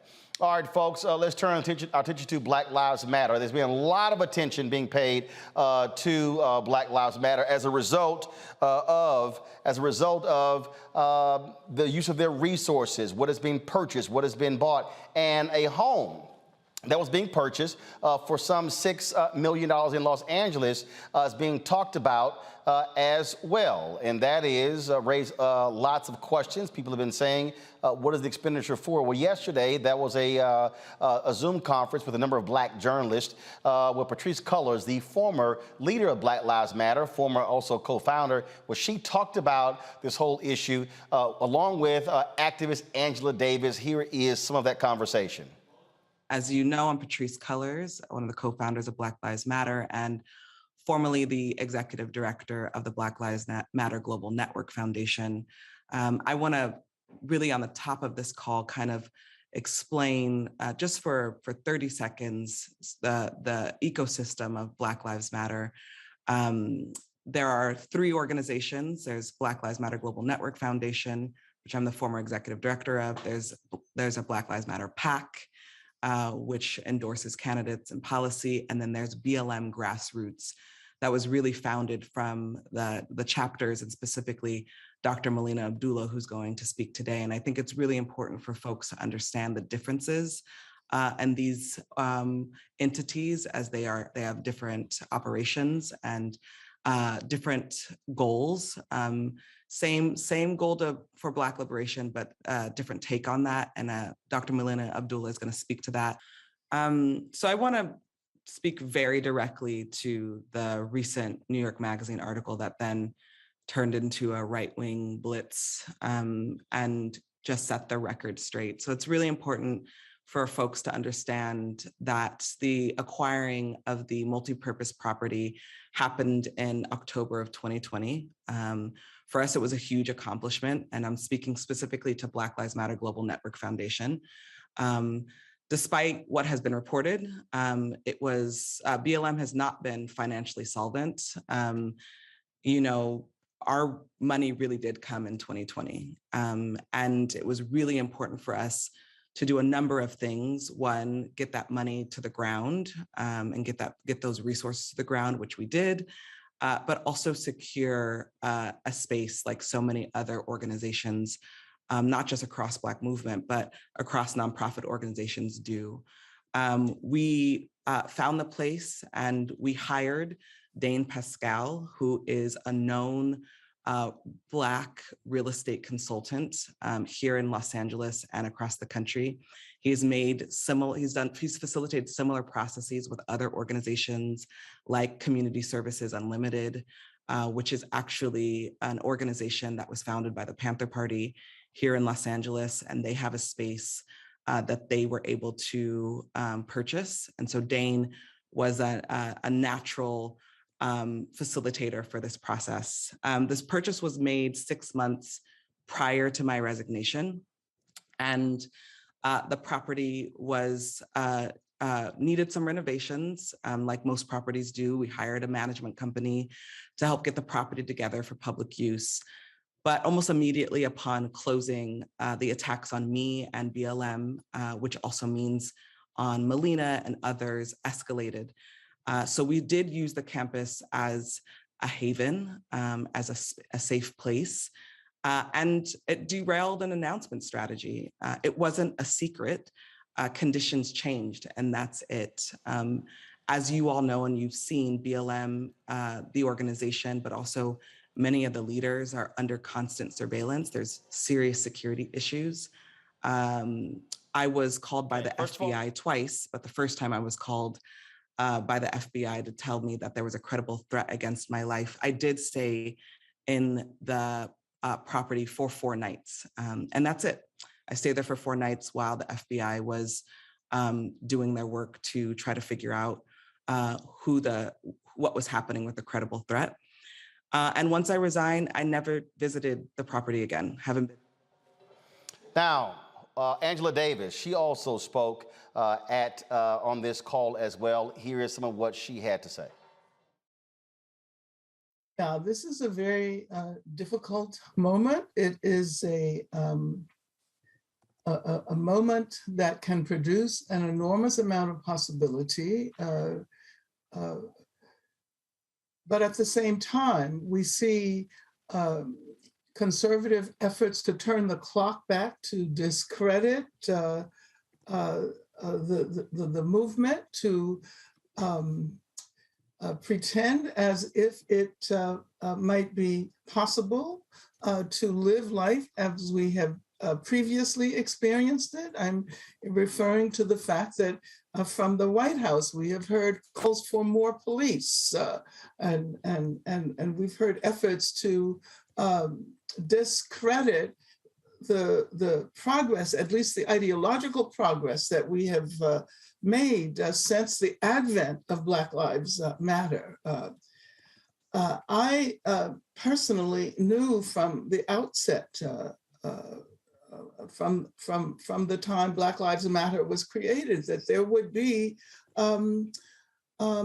attacks similar to the historical attacks launched against Black leaders. Particularly when we saw the FBI come up with this notion of Black identity extremists, this was a sign that there was continuity with COINTELPRO.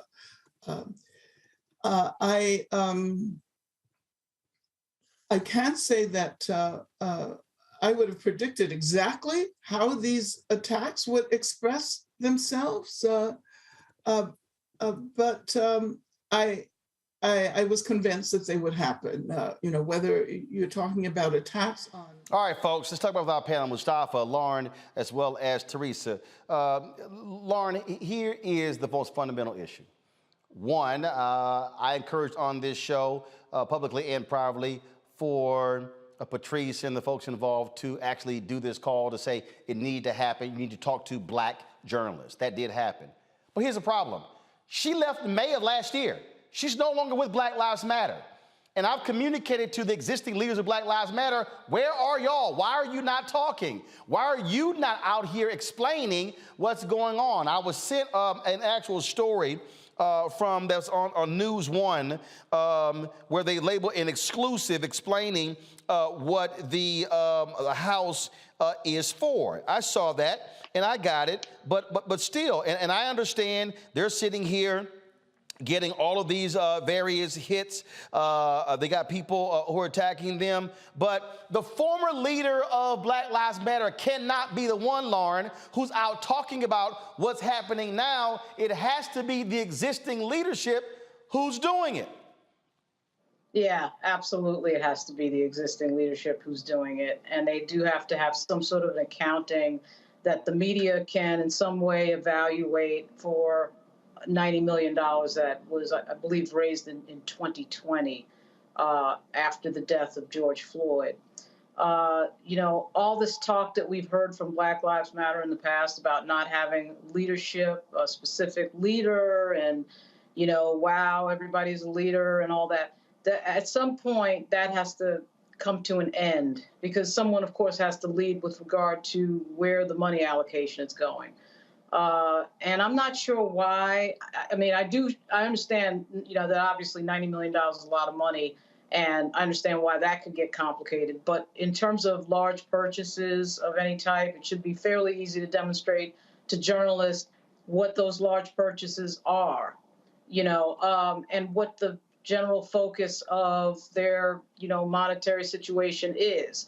Because as they should have, I'm sure, have figured out by now, the New York Post and right-wing media is completely invested in some way disenfranchising and damaging a very powerful movement, Black Lives Matter. I mean, that is what they're invested in. Now the story, of course, went from right-wing media, as it typically does, to what I would consider to be mainstream media, starting with the New York Magazine, and now all of a sudden there's a column in the Washington Post. Well, of course there is, because that's how right-wing media pushes something into the mainstream. And now you see, a column in the Washington Post about this. But the way they should answer this is very directly and in detail about their county, because the movement is very, it's obviously too important to be damaged by this type of thing.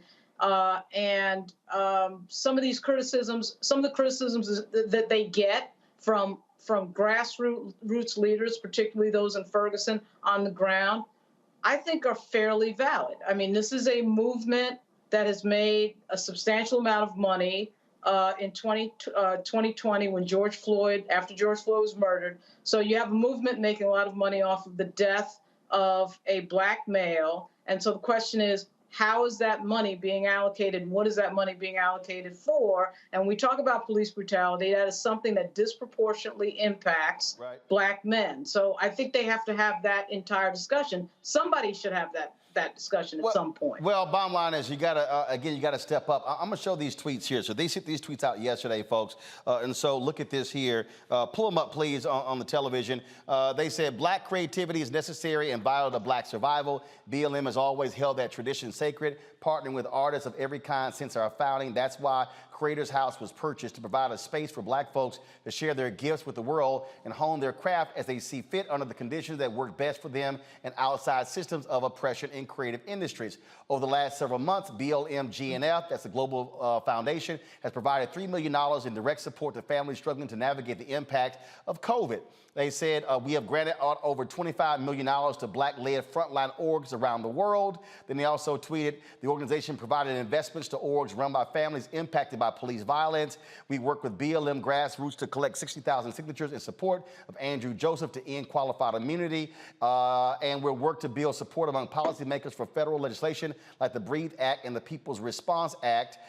Then they also say, let's see here, we demanded a full investigation after the attempted coup on January 6th. They laid that out. Then they also talked about the Black Futures Month concert that took place. And then they also tweeted, we're embracing this moment as an opportunity for accountability, healing, truth-telling, and transparency. We understand the necessity of working intentionally to rebuild trust so we continue forging a new path that sustains Black people for generations. And then that is the last tweet there. You see that was sent out again at 9:15 a.m. On, first of all, it's April 11th, 2022. Here, Teresa, you're a communication strategist. Here is the whole problem. Why in the hell are we seeing these tweets almost a year after Patrisse Cullors left in May?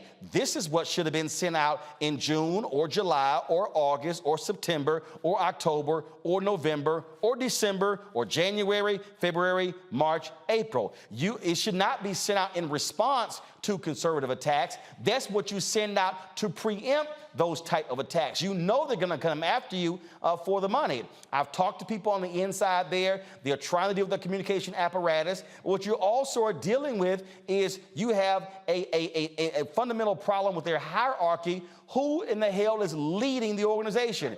Who is the executive director?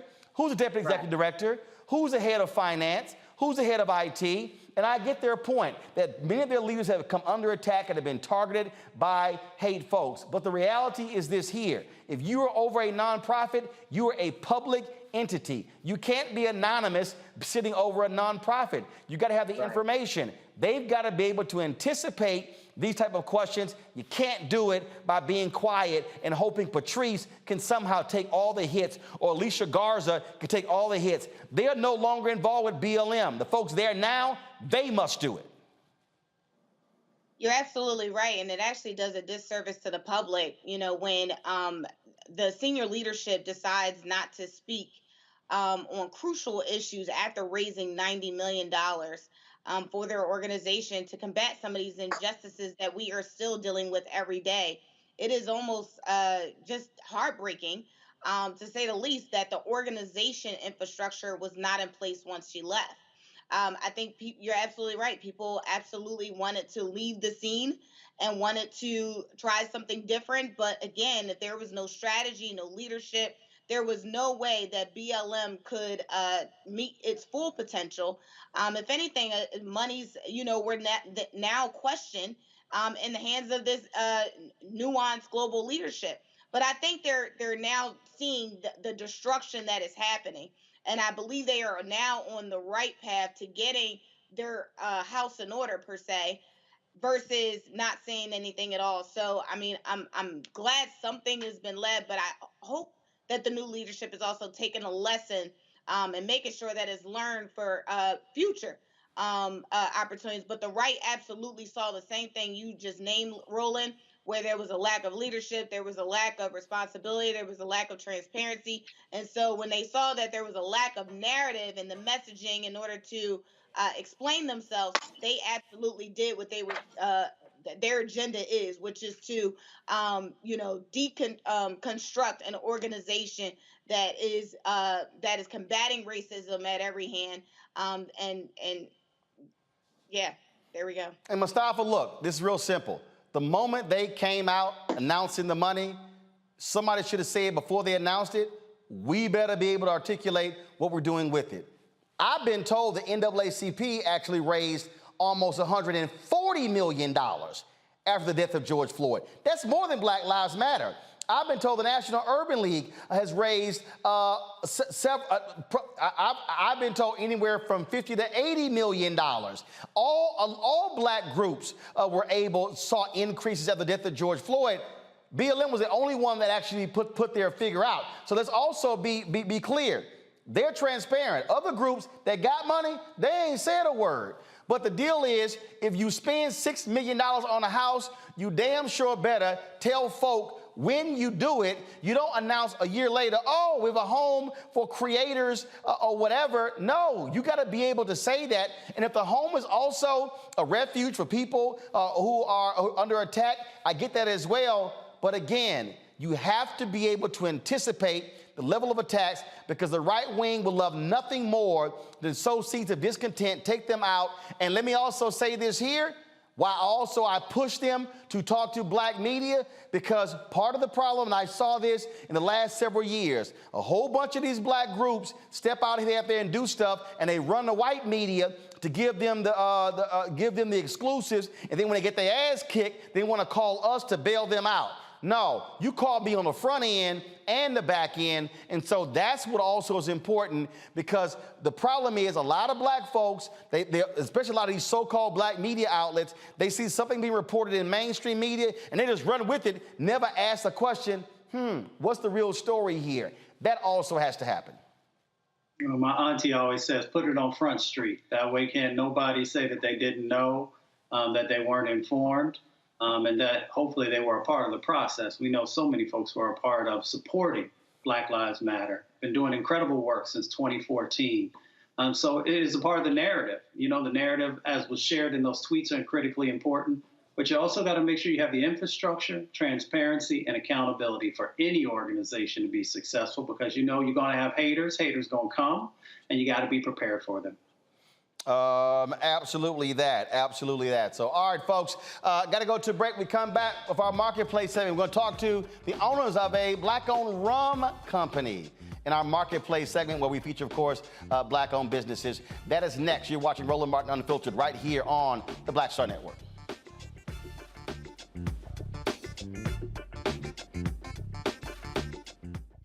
Black Star Network is here. Hold no punches. I'm real revolutionary right now. Support this man, Black media. He makes sure that our stories are told.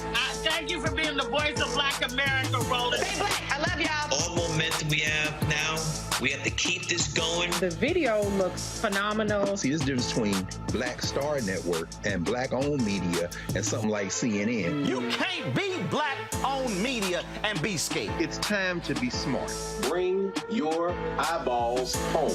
You dig?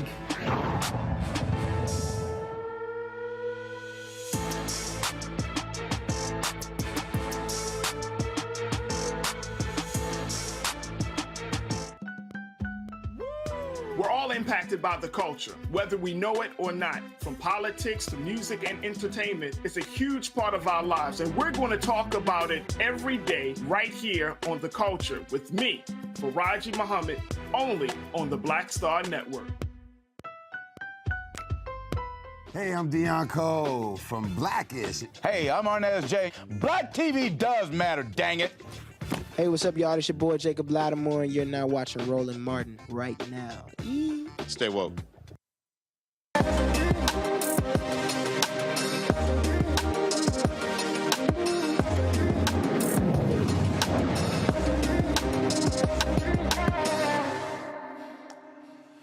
Now, y'all know black people are real special, so I don't drink. I've never drank in my life, and so that's just, I'm naturally ignorant. My brother said, I don't even want to see your crazy ass drink.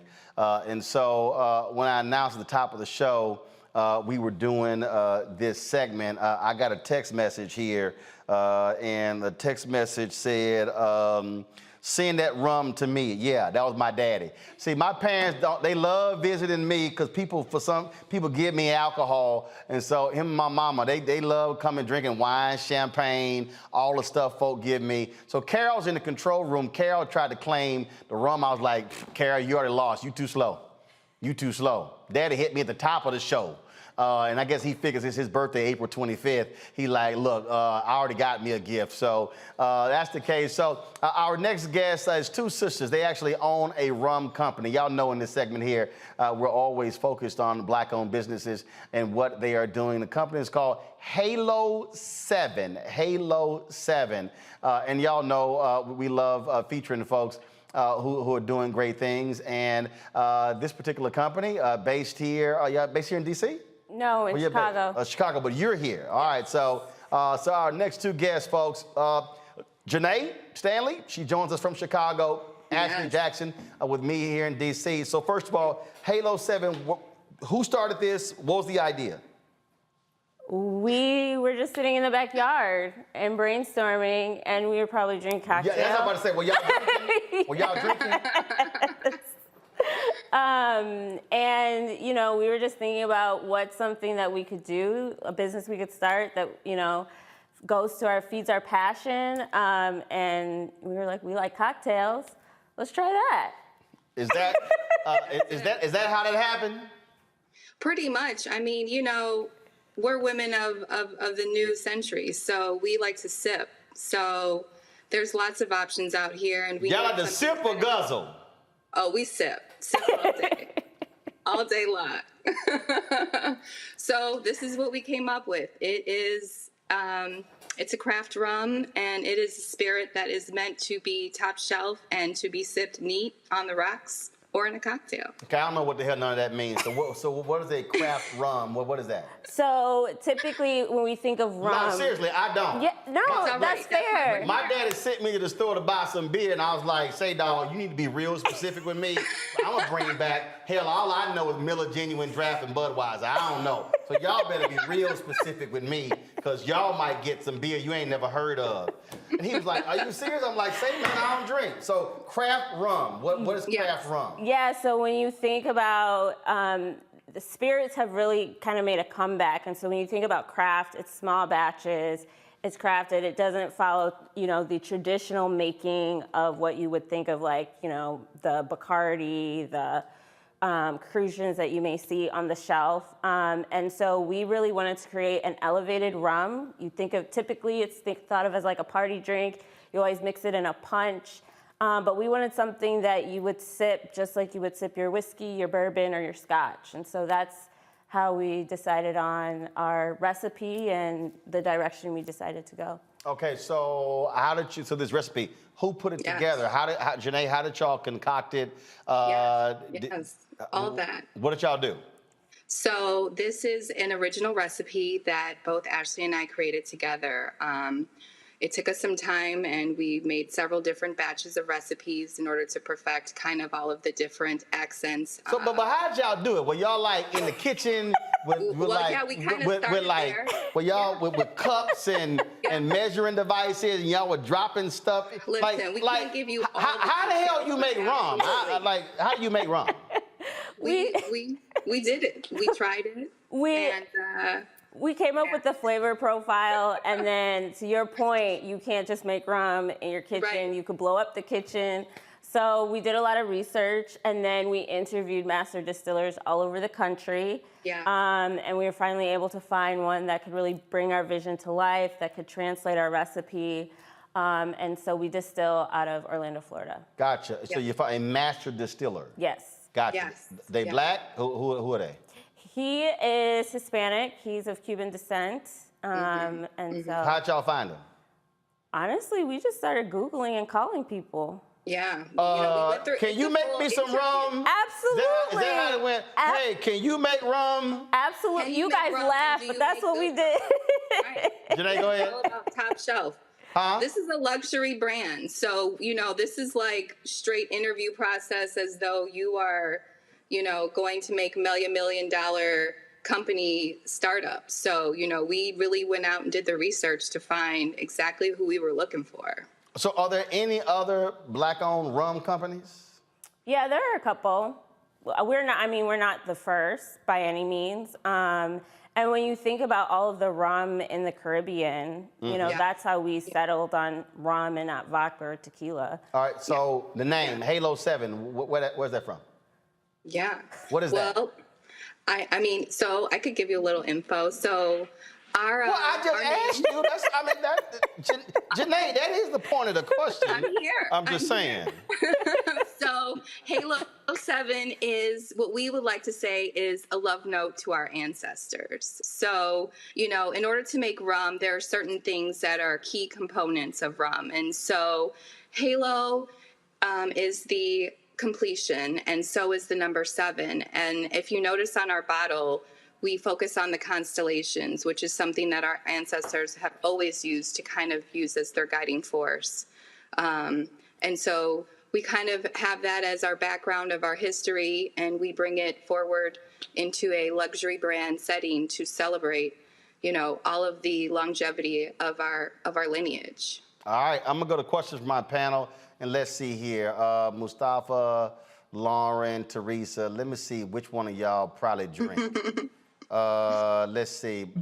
Knowing Mustafa, he's my alpha brother, and he wearing that Kango hat. I know you got some rum around your house. So Mustafa, you get the first question. I appreciate that, but I've never had a drink in my life, but I've been around a lot of rum in the islands. My question is, I appreciate you sharing with folks the significance of 7, which is completion, but it is also perfection, if you know numerology. And then, of course, if you know that Alpha was founded by the 7 Jewels. Well, we do have several of your brothers on our team. Yes. So I'm sure they went along with Halo 7. Absolutely. Of course. Absolutely. Sorry, Mustafa fell on Alpha. Go ahead, Mustafa.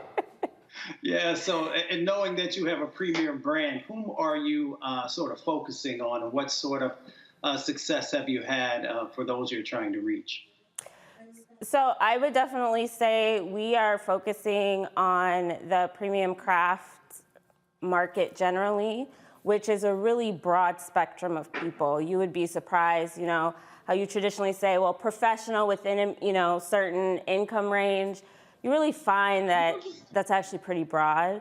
But obviously, we definitely cater to, our Black audience. We definitely celebrate who we are. We celebrate our team. Our team is predominantly Black. And so we're looking at, young to older professionals. And then we're based primarily out of Chicago, so that's where we have retail outlets, but we're also available via our website. You can order, it will get shipped directly to you. Yep. All right, let's see here. Teresa. Yeah, well, congratulations. I think this is a very good at business. So probably one of my questions is, are you guys thinking about doing any to-go rum packages? I know that's kind of been like this nuance with this new generation. So what the hell is what is to-go rum packages? Like what? The Liberty ass bounce on the airplane? Essentially, so it's like to-go wine, right? So it's a foil top. So, I mean, they have to go liquor. So wait a minute. So Alex in the control room said it's an adult Capri Sun. Yeah, some of them are. That what it is? Some of them are. I told y'all I don't drink. And if you grown ass walking around with a pouch with a little... Anyway, go ahead, Teresa, ask your question. Is that something down the line you guys are thinking about doing in your business? Absolutely. I think accessibility is something that's really important to us in creating a variety of platforms. We're definitely Ravinia goers, and so we've definitely thought about the variety of different types of platforms that we can kind of create for accessible outings. All right. Lauren, I know you drink. You know what? I don't drink, but You lying. When you start, when they start with, go ahead. My grandmother is from Barbados, and her cabinet has a ton of rum in it, old style rum. I mean, just labels that you probably have never heard of from like the 1950s and 60s. And me and my nephew sort of tried it out one day, and it really, quite frankly, knocked us on our ass. I'm wondering now for me, it knocked me down pretty quickly because I don't drink very much. But I'm wondering. Operative phrase, very much. I drink like maybe once a year. I mean, maybe at a wedding or something like that. But what percentage is rum, like higher percentage alcohol, or I feel like that's the case, but am I right? Yeah, they vary, but ours is 70 proof, so it's 35% by volume. It has notes of caramel, coconut, and vanilla, so it's incredibly smooth. So even when you try it next to another rum that may be 70 proof, ours lacks the burn, so it's a lot smoother than your typical 70 proof or 35% by volume spirit. Wow. All right then. Okay, so the folks on our YouTube, Black Star Network, and Facebook chats are asking, is there a Roland Martin Unfiltered discount code for folks to buy the rum right now on your website? We have not set that up, no. What is wrong with y'all? What's wrong with y'all? Sorry. It's a hot item. What's wrong with Listen, we just been trying to keep it in the store. Right. Okay, but we're trying to sell more. I mean, I know. We're with it. Go to go ahead. Go ahead. Tell them where to go. Halo7rum.com to get your bottle. Or if you live in the Chicagoland area, you may go to Kimbart Liquors, but please call first. See, the whole point of the code is that way to track how many folks who watched the segment bought it. I know. Who's over y'all marketing team? Shoot us. Listen, if you reach out to us, we are very responsive. We will send you some love. Owners at halo7rum.com. No, I want them to buy it, but the whole point is for you to be able to track it. I know. So, all right, so. Right, we got to we're going to get it together. It's okay. Yeah. Tell whoever the marketing department. We're going to make it happen. Which one of y'all over marketing? We're not going to throw anybody under the bus. All right. Okay, all right. Well, look, it's Halo 7. Give them the website again where they can go check it out. Halo7rum.com. Okay. Yes. All right then. All socials, same thing. Halo7rum. All right. First of all, how much? I only know how much that costs. Online, it is $49.99 plus shipping, and then if you go to the store in Kimbark, it is $54.99. Oh, okay. All right. That ain't bad. That ain't bad to get knocked on your ass, Lauren. $49.99. All right. I certainly appreciate it. Janae, thanks a lot. Being Chicago, Thank you. I certainly appreciate it as well. Yes, thanks for having us. All right, folks. That is it for us. We went over our time, but it's all good because y'all probably gonna get drunk now off that Halo 7 rum. Let me thank Lauren, Mustafa, and Teresa. Teresa, your daddy drink rum? He does not. Oh, he don't drink. All right. I'm just checking, because you know I'm mentioning your daddy every damn time you on after that comment you made last time. You know every time your dad. First of all, what's your daddy name? All right, guys, have a good one. Teresa, what's your daddy name? Teresa, I'm going to ask you every week, so you might as well give me the name. Just call him Pops. I can't stand that name.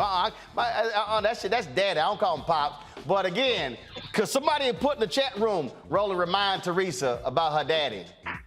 They did, actually. Yeah. Yeah. Okay. All right. Okay. I'm just letting you know your daddy gonna get mentioned every doggone time you on after that comment you made talking about we sitting here and we in the same age. Your daddy almost 80 years old. You trying to put me in the same age demo as him? Girl, I'm gonna still cuss you out 3 weeks later. All right, y'all, we gotta go. I appreciate it. Again, folks, be sure to download the Black Star Network app, Apple phone, Android phone, Apple TV, Android TV, Roku, Amazon Fire TV, Xbox, Samsung TV as well. Also, join our Bring the Funk fan club where every dollar you give goes to support the show.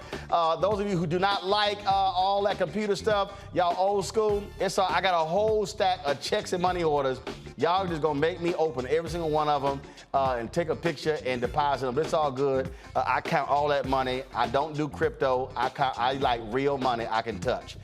P.O. Box 5, put it back up. P.O. Box 57196, Washington, D.C. 20037. Cash App, $RM Unfiltered. PayPal is R Martin Unfiltered. Venmo is RM Unfiltered. Zelle is Roland at RolandSMartin.com. Roland at RolandMartinUnfiltered.com. Thanks a bunch. I'll see y'all tomorrow right here on Roland Martin Unfiltered. Don't forget, we got Tech Talk every single Wednesday. That's tomorrow. And Joe Madison will be in the house on Thursday talking about his new book. All right, folks, I'll see y'all later. Holla!